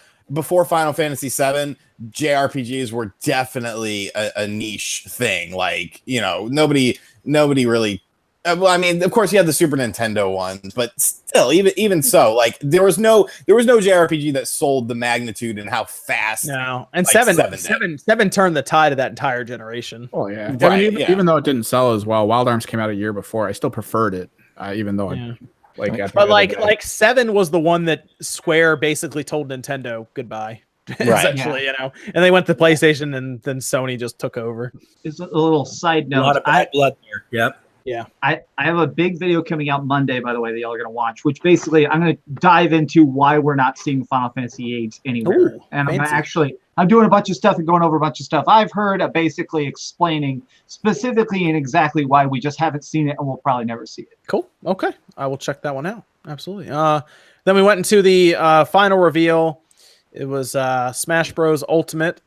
Isabelle is joining. I thought they were going to troll people. I was really worried that they weren't going to announce Animal Crossing there. That was no good. Because people got really worried there for a minute. Like they were like, because they first showed it, they were like, oh, wow, Animal Crossing. And then it was like, Smash. But then they went to Tom Nook, looking like a man who lost the kids in the divorce, as people say on Twitter. Yes, he does announce Animal Crossing 2019. We don't know when. We don't know any gameplay or anything else. We got basically Metroid Prime Forward, essentially. But it is happening. For all the people out there who keep asking, Animal Crossing is coming. It is a sales juggernaut, too. I don't know if people realize that or not. Animal Crossing sells well. I think New Leaf is, 11 or 12 million right now on the 3DS, last we heard. So it also attracts a different audience. Yes, that's the other thing. It does. Like, if you look at the mobile app, I believe that is downloaded and played by predominantly, I think, female audience. Yeah, it's like Christy Teigen's favorite game. Yes. Oh, it is. Yeah, I've seen her on Twitter. Yes, and she has a Switch because she keeps talking about it, so she'll be probably getting it there too. But yeah, that's going to attract a very large audience that might come over even from the mobile version. So it makes sense. I think the Switch version will easily cross 15 million copies, to be honest. I don't think it'll be an issue. Easily. So that's going to be fun. I think people are really excited for it. I haven't played Animal Crossing since the GameCube, but I'll look at this one. Same. Why not? I'll check it out. Yeah. Yeah, I think a lot of people on the Switch are going to be... People have been building for it, so I think it's going to do it. I'm trying to figure out when we'll see gameplay for it. It might be the January Direct, maybe. Did that fuck it, I'll say it. Did that one YouTuber who hates everything except Animal Crossing finally shut the fuck up and or is he still complaining? He probably bitched because that's what he is. I don't know who you guys are talking about. I don't know. He wears a diaper. He likes to wear a diaper and he likes to say racist shit because he's a piece of human scum. And he just beefed with Game Explain. Yeah, he just beefed with Game Explain. Oh, that guy. Yeah. Donald Trump's puppet. Yeah, I didn't know who that guy was until the Game Explained just Andre Seegers took a minute to roast him, and I was like, let me look this guy up. Oh, he's scum. Okay, cool. Yeah, BitBlock. That's his fucking name. Or no, not anymore. It's like It's like It's Nintendo Almighty or Nintendo something. Beyond. It's Oh, Nintendo really? Beyond. Yeah. He's yelled at me about things. I just remember like I used to follow him and like just his whole demeanor was just like, where's Animal Crossing? This was like on the Wii U, Yeah. and like the dude was just like obsessed, and I was like, all right, I need a break from this guy. It's weird. I found his tweets that got him deleted off Twitter. He said a lot of like racist stuff on Twitter until eventually they banned him. I was like, oh, that's a weird dude. Isn't it bad when he gets banned before Alex Jones? Yeah. Sorry. All right. that went in a weird direction. All right. It's all take turns beating up this random guy. Apparently, okay. I said nothing bad. Yeah. I just said how I felt. You know, I don't know wrong, Okay. Okay. Nate might have done that too. but- right? when that kid when he comes up, I can't hold back. I hate that guy. I believe you. Animal Crossing, though, 2019. I think a lot of people are excited. That's pretty cool. And if they cap that off with Luigi's Mansion, Animal Crossing, Pokemon, mainline Pokemon, hardcore Pokemon RPG, Metroid, Bayonetta, it's gonna be a pretty interesting 2019. There's a lot of stuff. Daemon X Machina. Don't sleep on that game. It's gonna be good. Big time. It's definitely gonna be another 2017 year for Nintendo in 2018. That's exciting. It's fun. It's good stuff. Mostly because I think that's a good year for them anyway, because I think the other console developer, Sony and Microsoft, are going to be kind of slowing down a little bit in 2019, getting ready for their next generation. Mm-hmm. So that's like a good spot for Nintendo to come in and try to take over that year and probably sell a bunch of Switches doing it. I didn't think that. Yeah, I have seen some good leaks that definitely confirm the fact that like everything Sony, like this is the last giant blowout year for Sony. I don't know anything about Microsoft, but we know this is it's it. the last for Microsoft too. Forza Horizon 4. 3, boys. Oh yeah, right. When did they ever have a year that was a blowout? Well, I will give them credit. It sounds like they're going to try to have a good launch year for the next system. I'll give them credit there. I'll give them credit. Let me run through a few super chats, then we'll talk about this Nintendo Online. I'm sure that will go great. Let me grab some of these. Okay, here we go. Do you guys? This is from Dances with Metroid. Do you guys think Prime 4 will be the game to make Metroid more popular? Yes. Yes. I do as well. Yes. They need fucking put online in that damn game. Yeah, and he's online. I think it'd be great. And honestly, I think they want to put online it. They're charging now, so they want to give people more reason to obviously pay them. So I do think it'll have online though, and I think it'll be hopefully pretty good. Well, with Splatoon hitting the end of its wall, it's going to be that next step for people to move over to while playing both along the way. Yeah, that'd be cool. Jack says, as a diehard Metroid fan, I think Prime 4 and Bayonetta will both end up being 2020 games. 2019 already seems really stacked if nothing gets delayed. Maybe that's the thing. I can't obviously say Prime 4 is definitely 2019, but that'd be a long time to wait for Metroid Prime if it fell to 2020. And I think that's a holiday game, right? I think it has to be a holiday game. If Metroid Prime 4 falls to 2020, then 2019 has to have Metroid Prime Trilogy HD on Switch. Yeah.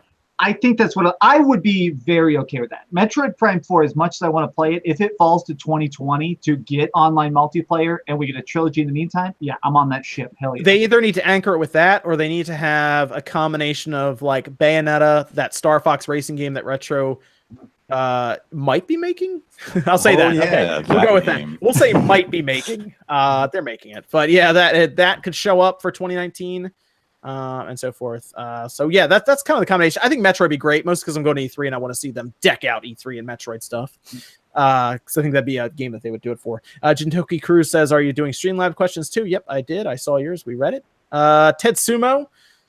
We know Ted Sumo. I've been watching all you guys before there was even a SpawnCast. Thanks for the great content, you guys. He's going after. I think Bob Wolf is in the crosshairs right now. So, Oh, is he? Those videos are so Bob called him funny. out. So he said, "Do your worst," because Bob was on the SpawnCast, Right? And so he was like, "All right." So we're gonna see him. I think he released his video today. He said he's gonna do it today. It might be out there. If it is, we'll link it in chat so you guys can check it out. Evan will find it, I'm sure. But he does some funny editing and stuff. He does some good stuff with he takes it. I liked his Philip one was pretty funny. So I was crying. I hate you. Ted Sumo does so much skill for editing of like taking out audio. Like he can totally make a pleasant conversation look like it's about to be a fist fight. I love it. Oh man, yeah, because OJ knows he's the star in this next one. So Yeah.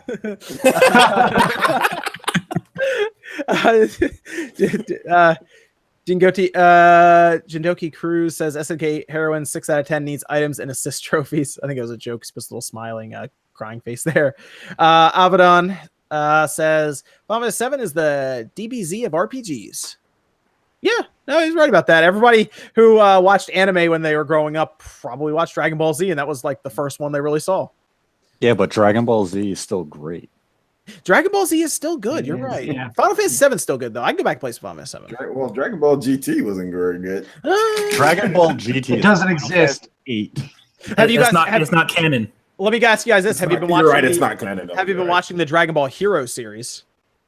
No, I googled it by accident though. Yep, It that's looks good. it's. Is it terrible? Oh, okay. It's not terrible, but you have to go into it knowing that it's not at all canon. It is like the farthest from it. Is Heroes the one with Super Saiyan 4 Brawly?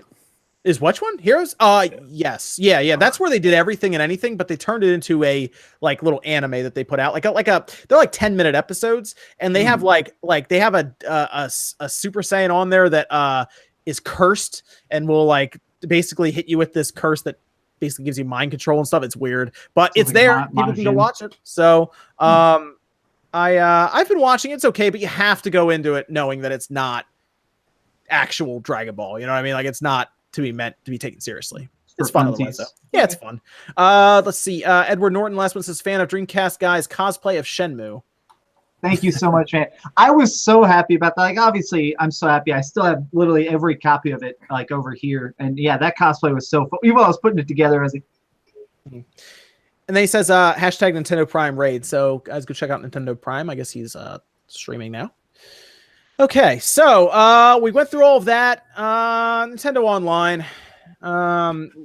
Yeah.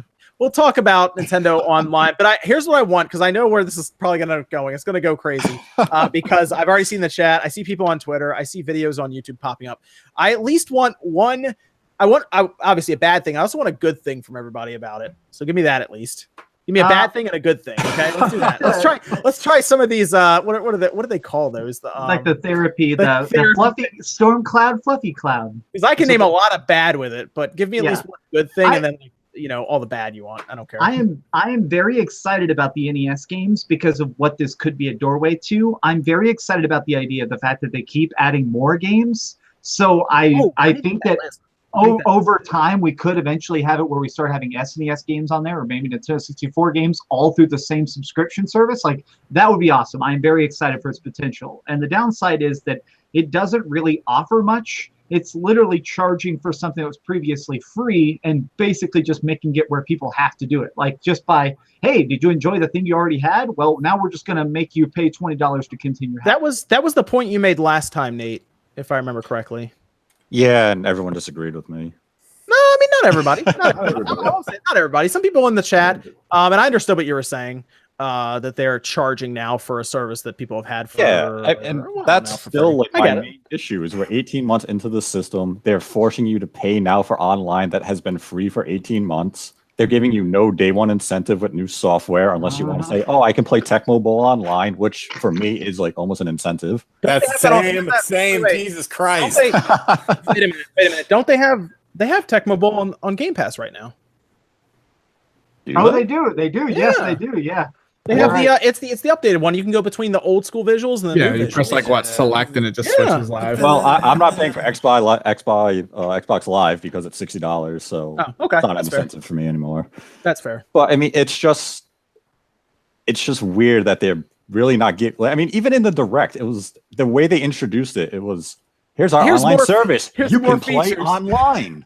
Like, let me read that. Do you guys want me to read the? I have the launch NES games in front of me here, and then they also have October, November, and some for December.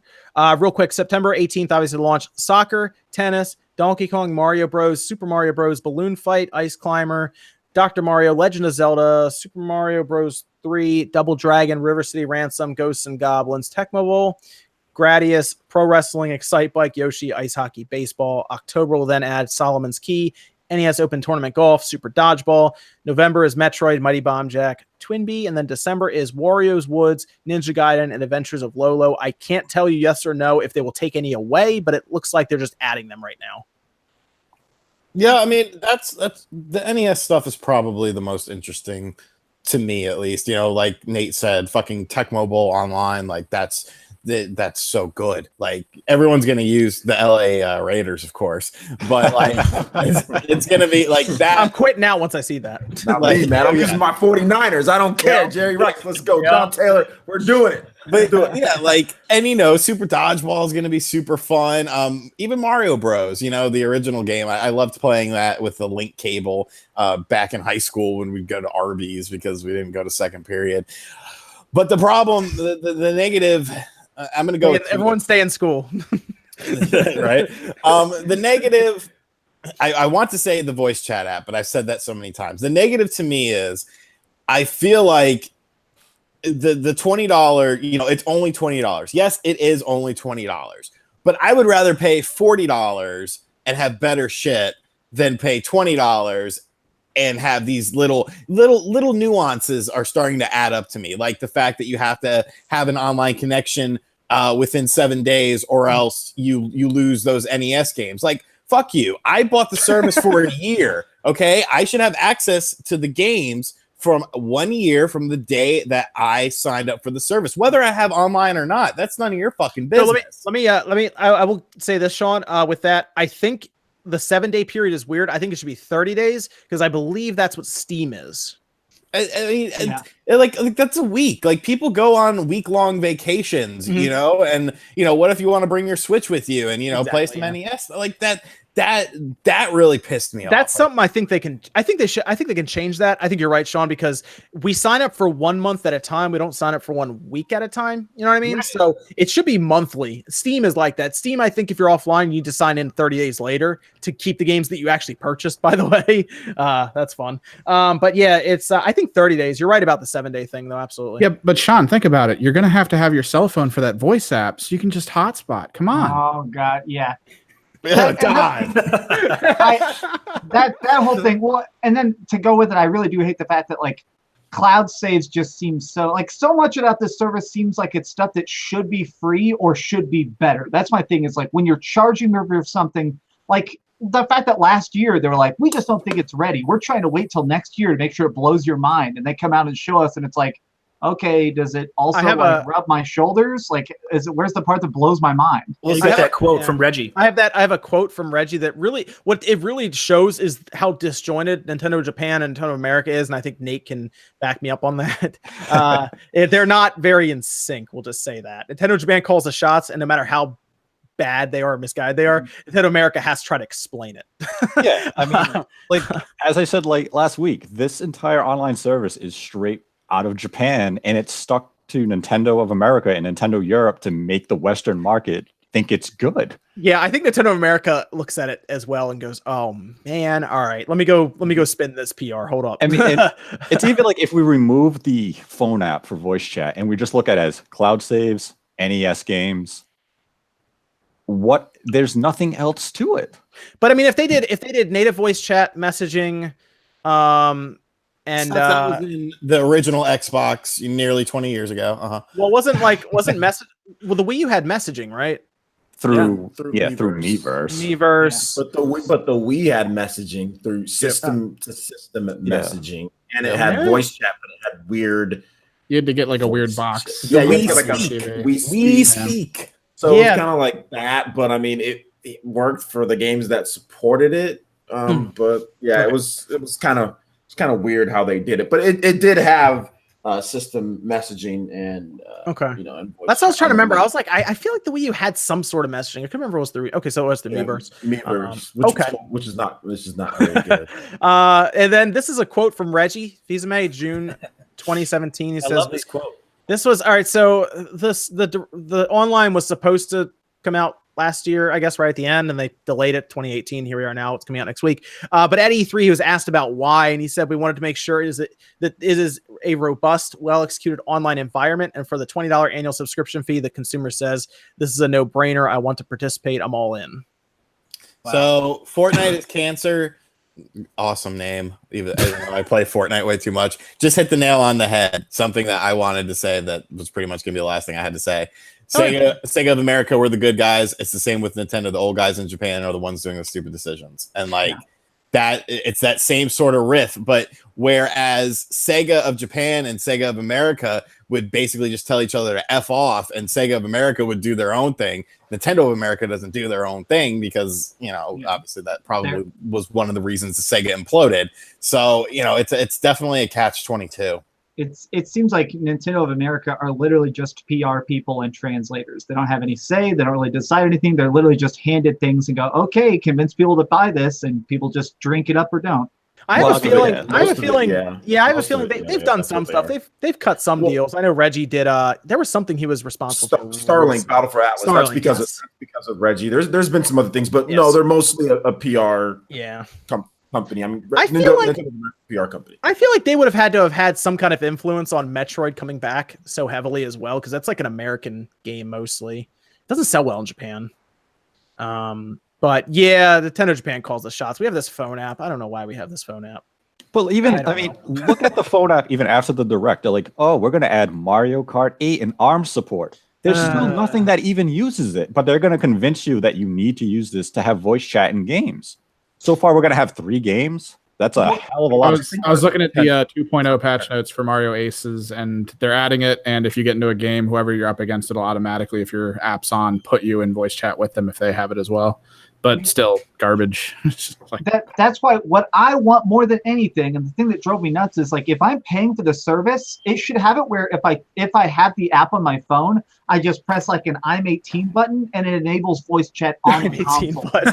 Like that's my thing is like I hate the fact that like I would be paying and I still can't voice chat without freaking plugging to myself. We used that. We did that the other day with Blackout. We just we jumped into the room, plugged in the microphone, we're talking. Yeah, remember how seamless it was. We were both playing on PS4 and it was so easy. We literally made in 30 seconds. I invited John to a private party so we could talk. Even when I was down, even whatever, I immediately invited him to a party. It was literally instantaneous, and it costs. It's just Is the need to be smooth. The invites for the Switch. I think OJ, you said that one of your videos. That's something you'd like to see is the invite system be different. If I'm right, am I correct? No, I've actually defended this online. 100. I defended it. It's the greatest online ever. I have no idea what you're talking about. I have zero idea. I think it's the greatest thing ever, and that's what I always do. Nope. Go ahead. Next person. I remember you saying that the invite is something you'd like to have changed. No, I never said that. Okay, OJ, we get it. You're good, bud. We got the joke. I never said that. You said the invites the way that they pop up is something you'd like to see slightly different on the Switch. That was something you brought up. I do have a twin. Point. I'm letting you guys know I have a twin. Yeah. No, I'm joking. Yeah, I mean, invites is something that I'd like to see. I'd also, I would like to see, like I said, the voice chat app. That's probably the thing that I'm not really like.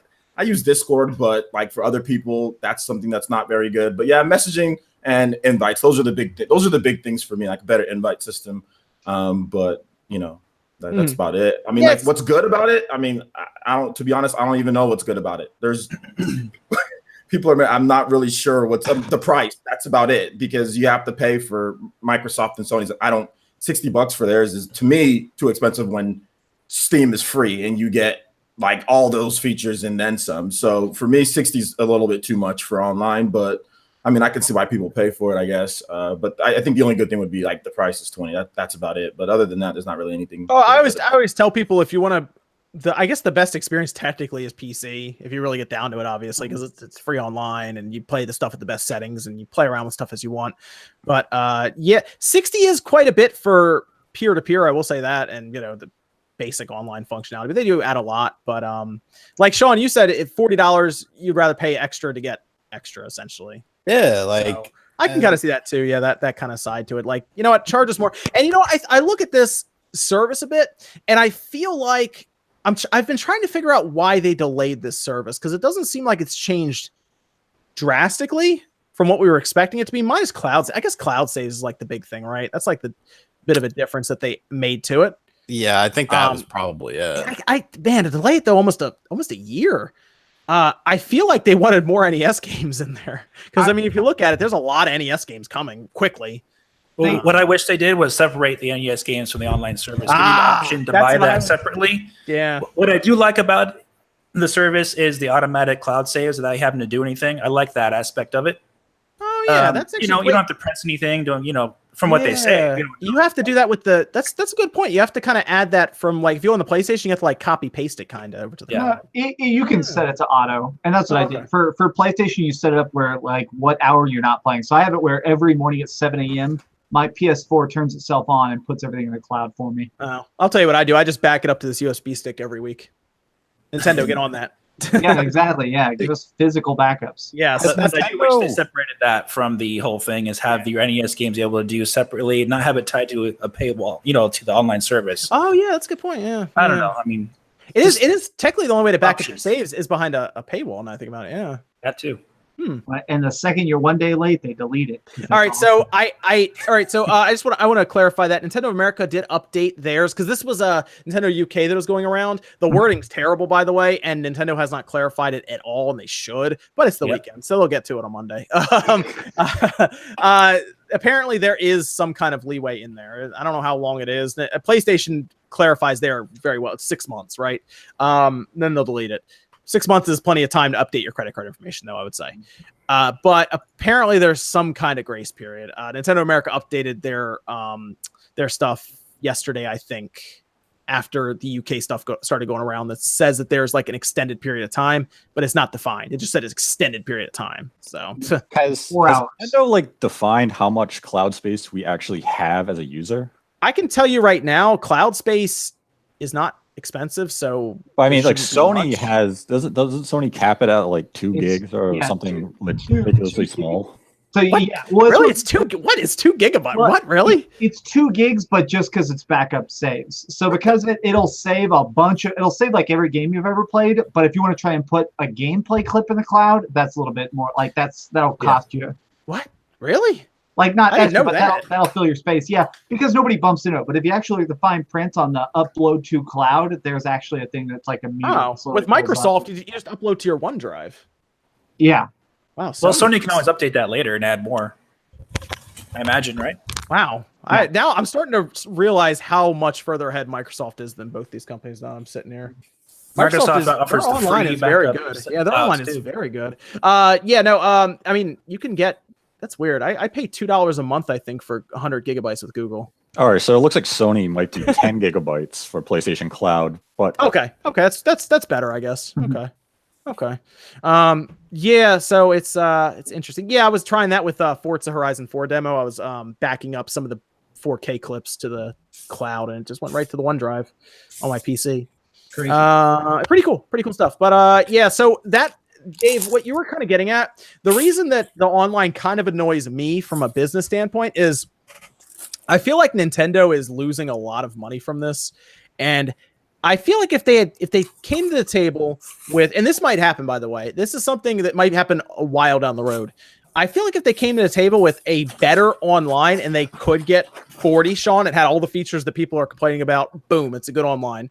And it's still $20 less than the competition. That'd be, I think, like Reggie said, a no-brainer. And the NES games, it was an app. You're going to have to download an app anyway for the NES, apparently. It's like 50 megabytes to get into it.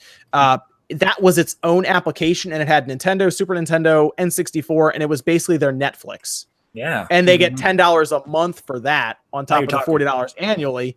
And Nintendo would make $160 a year rather than $20 a year.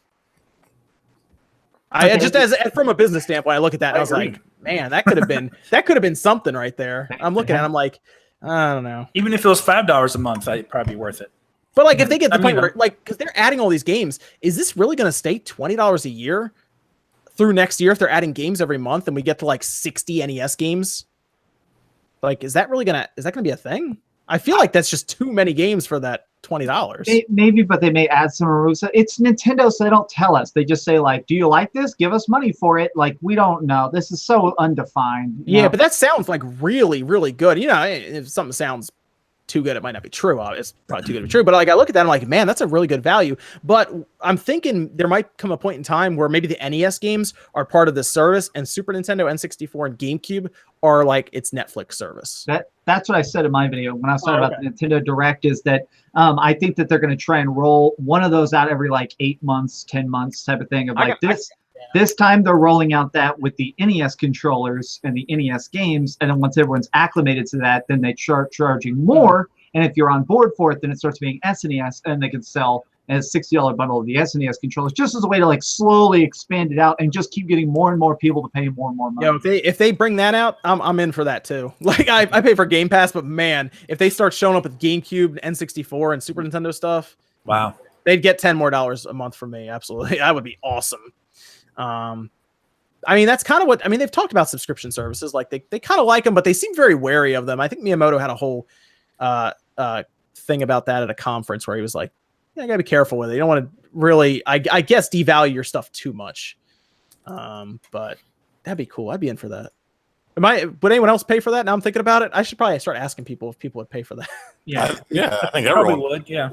Like the virtual console subscription, and it follows you to the next system. You know what I mean? It's just a service. I'll pay. That's my whole freaking thing with this. And the reason everybody on Twitter keeps being like, "Stop even don't talk about it. Like, don't talk bad about Nintendo." And it's the whole thing of like, if I'm paying for a service, I want the service to be valuable. So I'm even willing to pay more if it does more. I have to say, I'm actually a little surprised if you look at like even online on like Nintendo's YouTube stuff, not their Japanese one because they disable ratings and stuff. I would say more people than not are just like heavily raging against this online service right now online. I made a video earlier, and at the time of the video, the this dude is eating on the podcast. Yeah, right. Bagel As usual. bagel. Bagel? Okay. It was 12,000 dislikes to 5.3 thousand likes on the subscription service announcement video. All right, so do you know what's really funny? This reminds me of that time Zelda got DLC. And that thing got downvoted like crazy, and then it ended up winning Game of the Year and selling a ton of copies. So here's what's gonna happen. We're gonna get next week. Is that a joke, John? Here's what's gonna happen. We're gonna get to next week, and everyone's gonna have to buy the online services they want to play online games. It's gonna happen. Well, not really Fortnite or Warframe. It's gonna happen. I think we all understand this, but we have to. We're forced to. Yeah. I would hope. Yeah, we are. Everyone's forced to. Like, I want to back up my stuff. You gotta give them money. Reggie has a gun right behind my head saying, "You better buy this. Better buy this online right and now." And that's not good, obviously, because there's like some big games on Nintendo right now that you want to back up. We need that. We need that local backup save soon. We need soon that. Soon enough. Yeah, it's coming. I know, but soon. That'd be nice. They are working on it, but I'd like it now. I mean, think about it. The hackers can actually back up their stuff locally. People who like soft mod their Switch. That's what I said in my video. I was like, it's crazy. This cloud stuff. I mean, it's cool, but I mean, like, just it's crazy. Kind of old school. I'd rather just have like I don't need a cloud backup. I'd rather just have like a local backup. My entire PS4 is on this USB stick, and it took 15 minutes to back it up. If you just pay a very small fee of $5 a month, you're allowed to do physical backups, and you're not allowed to complain because it's just $5. Oh man, no, that has to be free. That has to be free. That has to just be a feature. Is that coming? Yes. I hope so. It is coming. Okay, it is happening. It's being worked on. We'll say that. That's good. That's good. I know it took them a while for like the Wii to get the backups, right? Nintendo, like, I'm sorry.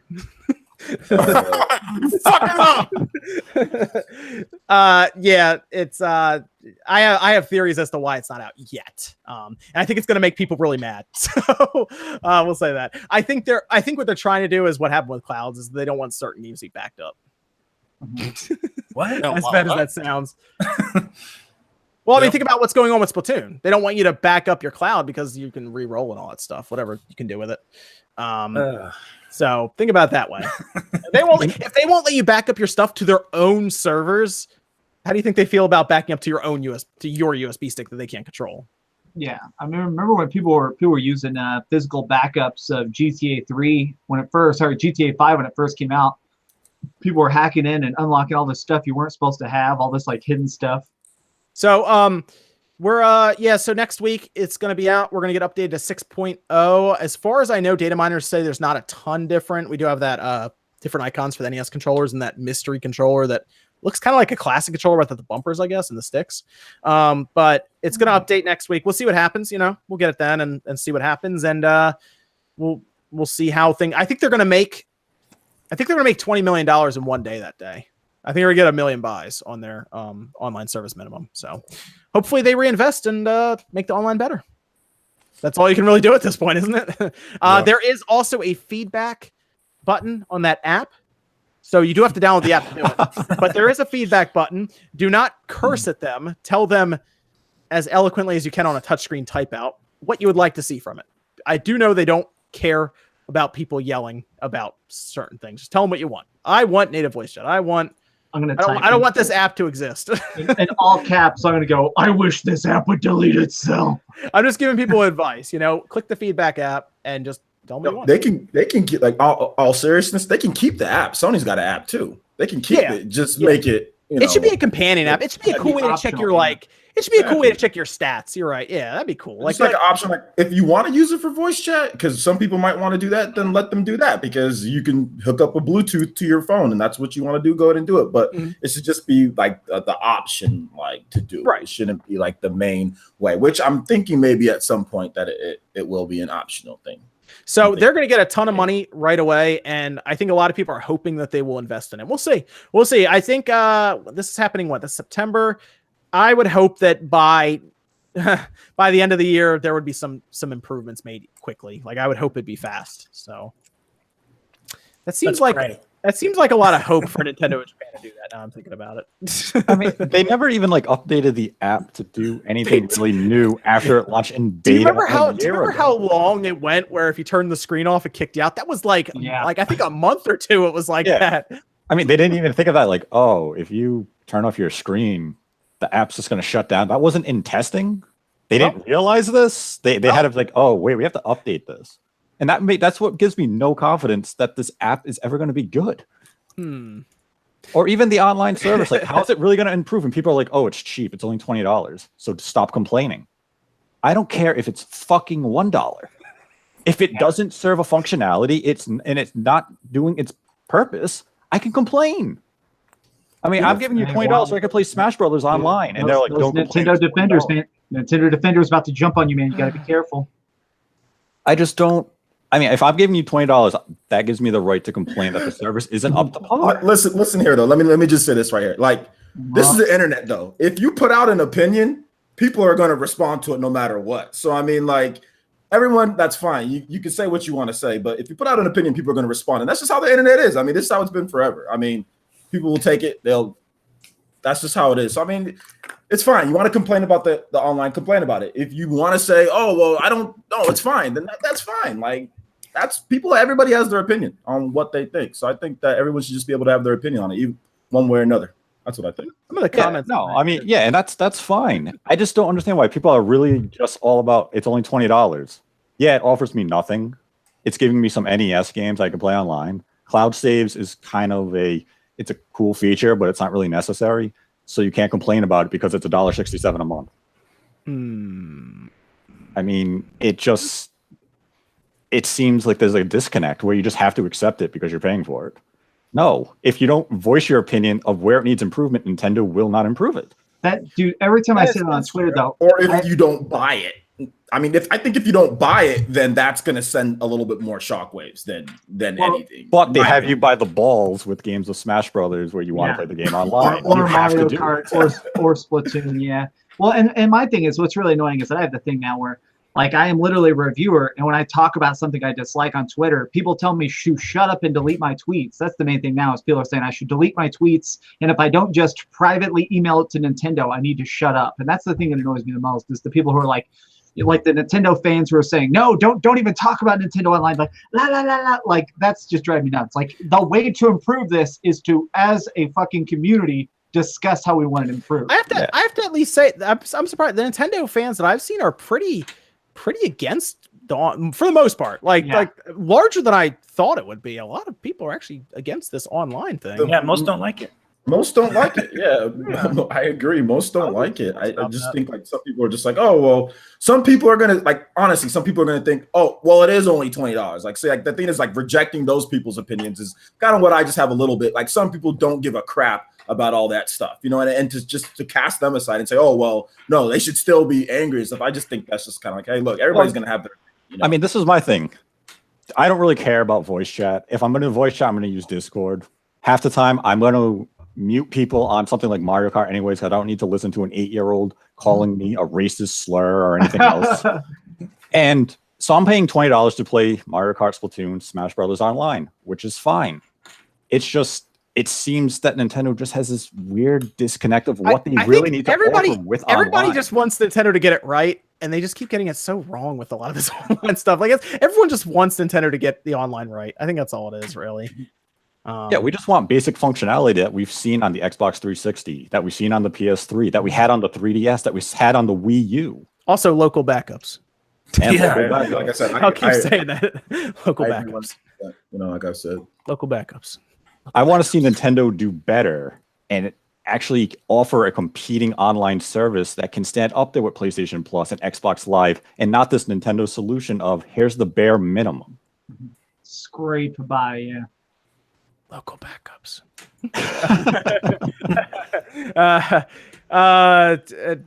Let me go through some of these super chats and we'll. Oh, Evan, you have a few Discord questions, then we'll get out of here. We went a little long just because the Nintendo Online is well, it's Nintendo Online.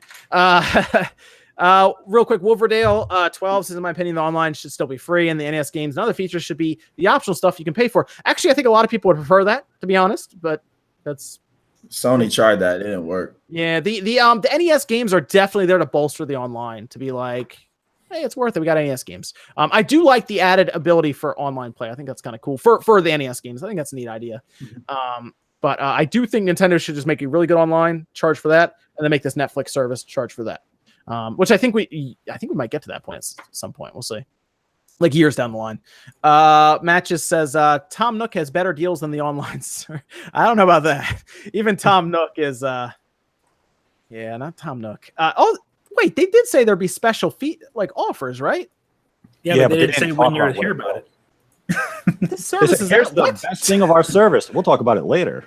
Yeah, yeah. What? Even though you could pay for it in 3 days, so we'll tell you about it. Tell you all about it in 4 days. I just realized that. Wow. Okay, that's weird. I mean, I'll see the special features. Maybe it's like, I mean, you never know. Maybe it's something cool. I don't know. Maybe it's like 10% off Mario Kart or something.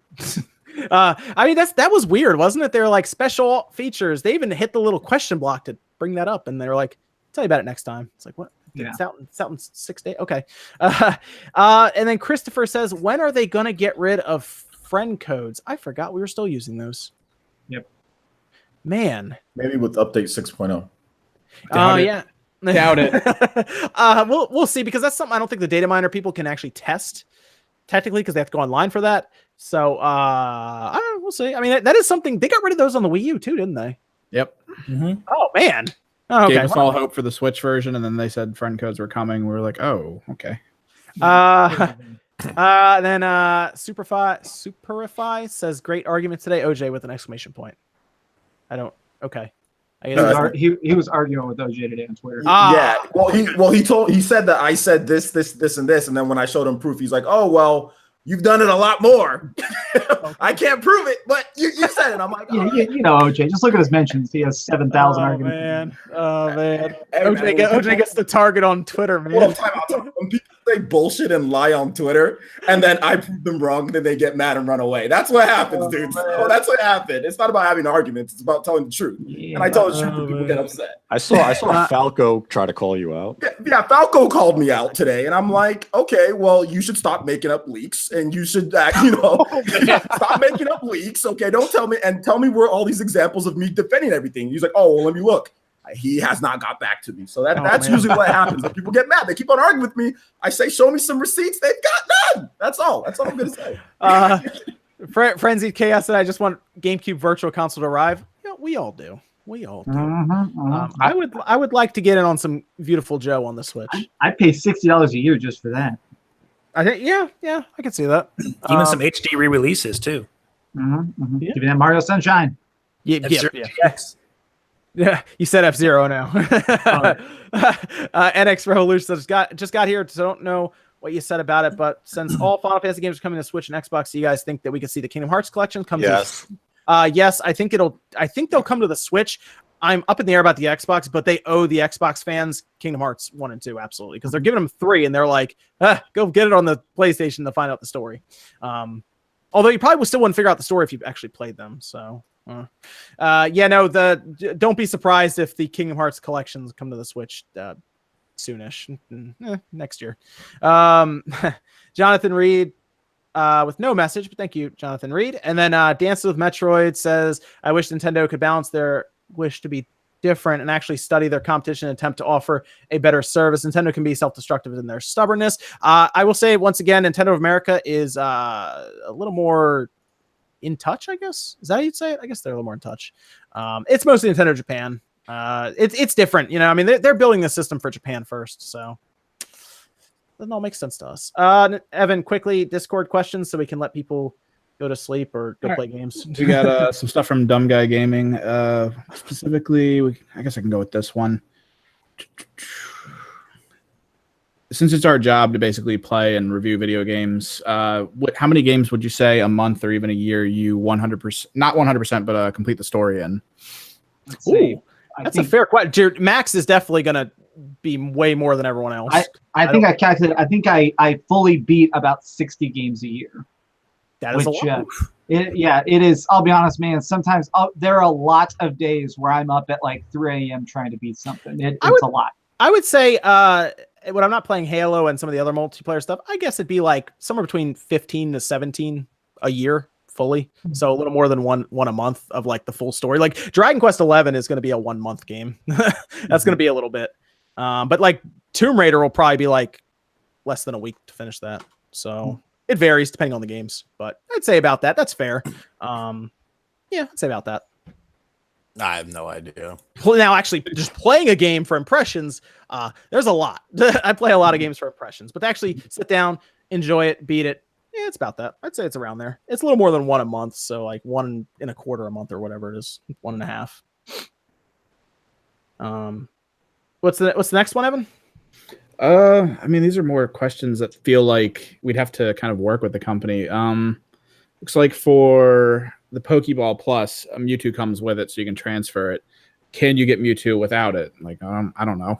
I thought it was Mew. Is it Mewtwo? There may be a cave with a guy standing in front of it. Okay, when I turn this game on, so this guy says Mewtwo, so it might be Mew, but he's just wondering if you can get it without it. There's a chance. I would hope so. I would hope they don't lock it behind that $40 accessory. We'll see though.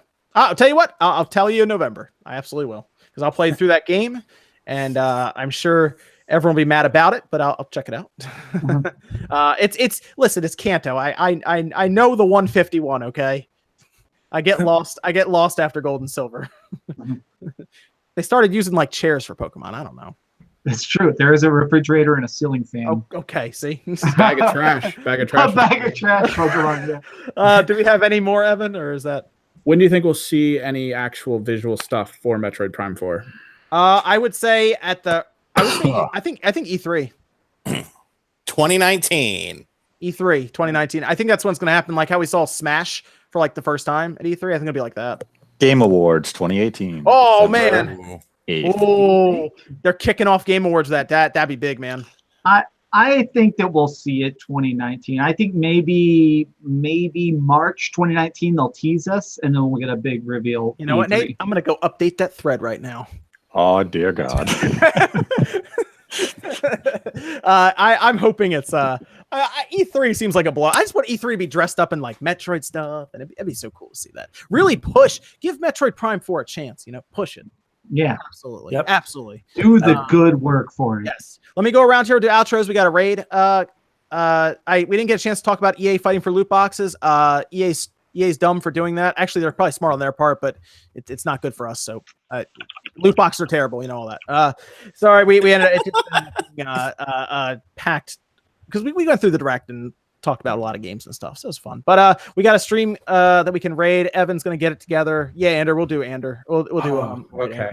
and let's go around here. Where can we find Dave? Dave, where can we find you, man? Super Mario Dave 64 on YouTube. I do Nintendo Switch discussion-based videos and the latest news, rumors, and tech in the gaming industry. I'm a fan of Nintendo, Sony, Microsoft, and PC gaming. Come check me out. Cool. All right, very good. What about Nate? Find me at Direct Feed Games on Twitter. You can find my YouTube channel linked in my description. I do all direct feed footage of upcoming or recently released video games. I also now do handheld to docked comparisons for Switch games. So if you want to know if a game runs like shit in handheld mode, you can find out on my channel. Yeah, you got that sweet attachment, man. So yeah, it's pretty good. Awesome. And you're working up to 10,000 subscribers, so you can shoot for that Nintendo ambassadorship. That's right. So, right. This way I can show Xenoblade Torna in handheld mode so people will know if it's like 240p or not. All right. Good. Hopefully you get there soon so you can get that ambassadorship. And then OJ, where can they find you, man? Yeah, right here on YouTube, just Player Essence. I've got 3 copies of Torna the Golden Country to give away this upcoming week. So if you want to win a copy of Torna the Golden Country, see some more gameplay of it, check it out. I'll be doing that on the channel this week. Plus, we got some more videos, more discussion and stuff talking about things. And I think I'll probably be doing a review of another game that I can't say right now. I'll be doing it. Evan, do you want to rate him or you want to rate somebody else? Oh, we can do it. We can try it. We'll give some love to a small streamer. There we go. All right. You can go. Yeah, go say hi to Anybody? Say Spawn Raid, all that good stuff. Say hi. He's a smaller streamer.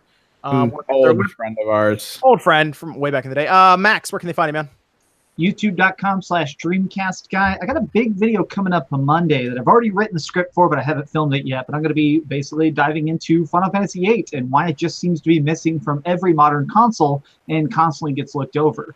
And if you follow me on Twitter, as soon as this stream's over, I'm actually going to basically, I've been doing Blackout, Call of Duty Blackout with random followers. So if you're following me on Twitter, I'm about to tweet out my PlayStation name so we can all play together. So if you like Blackout, I have it installed on PS4. Let's play.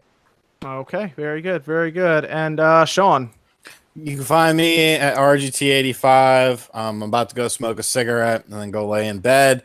I have a video that I'm trying to do tomorrow on the Classic to Magic, which is a device that lets you play NES card or Super Nintendo cartridges, your Super Nintendo cards on your SNES Classic. But I realized I have no idea where the fuck my SNES Classic is, and I looked for it the other night and I couldn't find it. So that's on tomorrow's agenda: is find my SNES Classic so I can make this video. If you don't find it, I'll mail you mine. I haven't used it much. I have one too. I have one too if you need it. It's around here somewhere. It's probably in a tote. Okay, that'll work. I guess that's everyone though, right? We're good. So that's SpawnCast episode 76. Thanks to everyone who stopped by. Thanks to everyone who came on, and we'll see you guys next Saturday night, 9 p.m. Eastern time.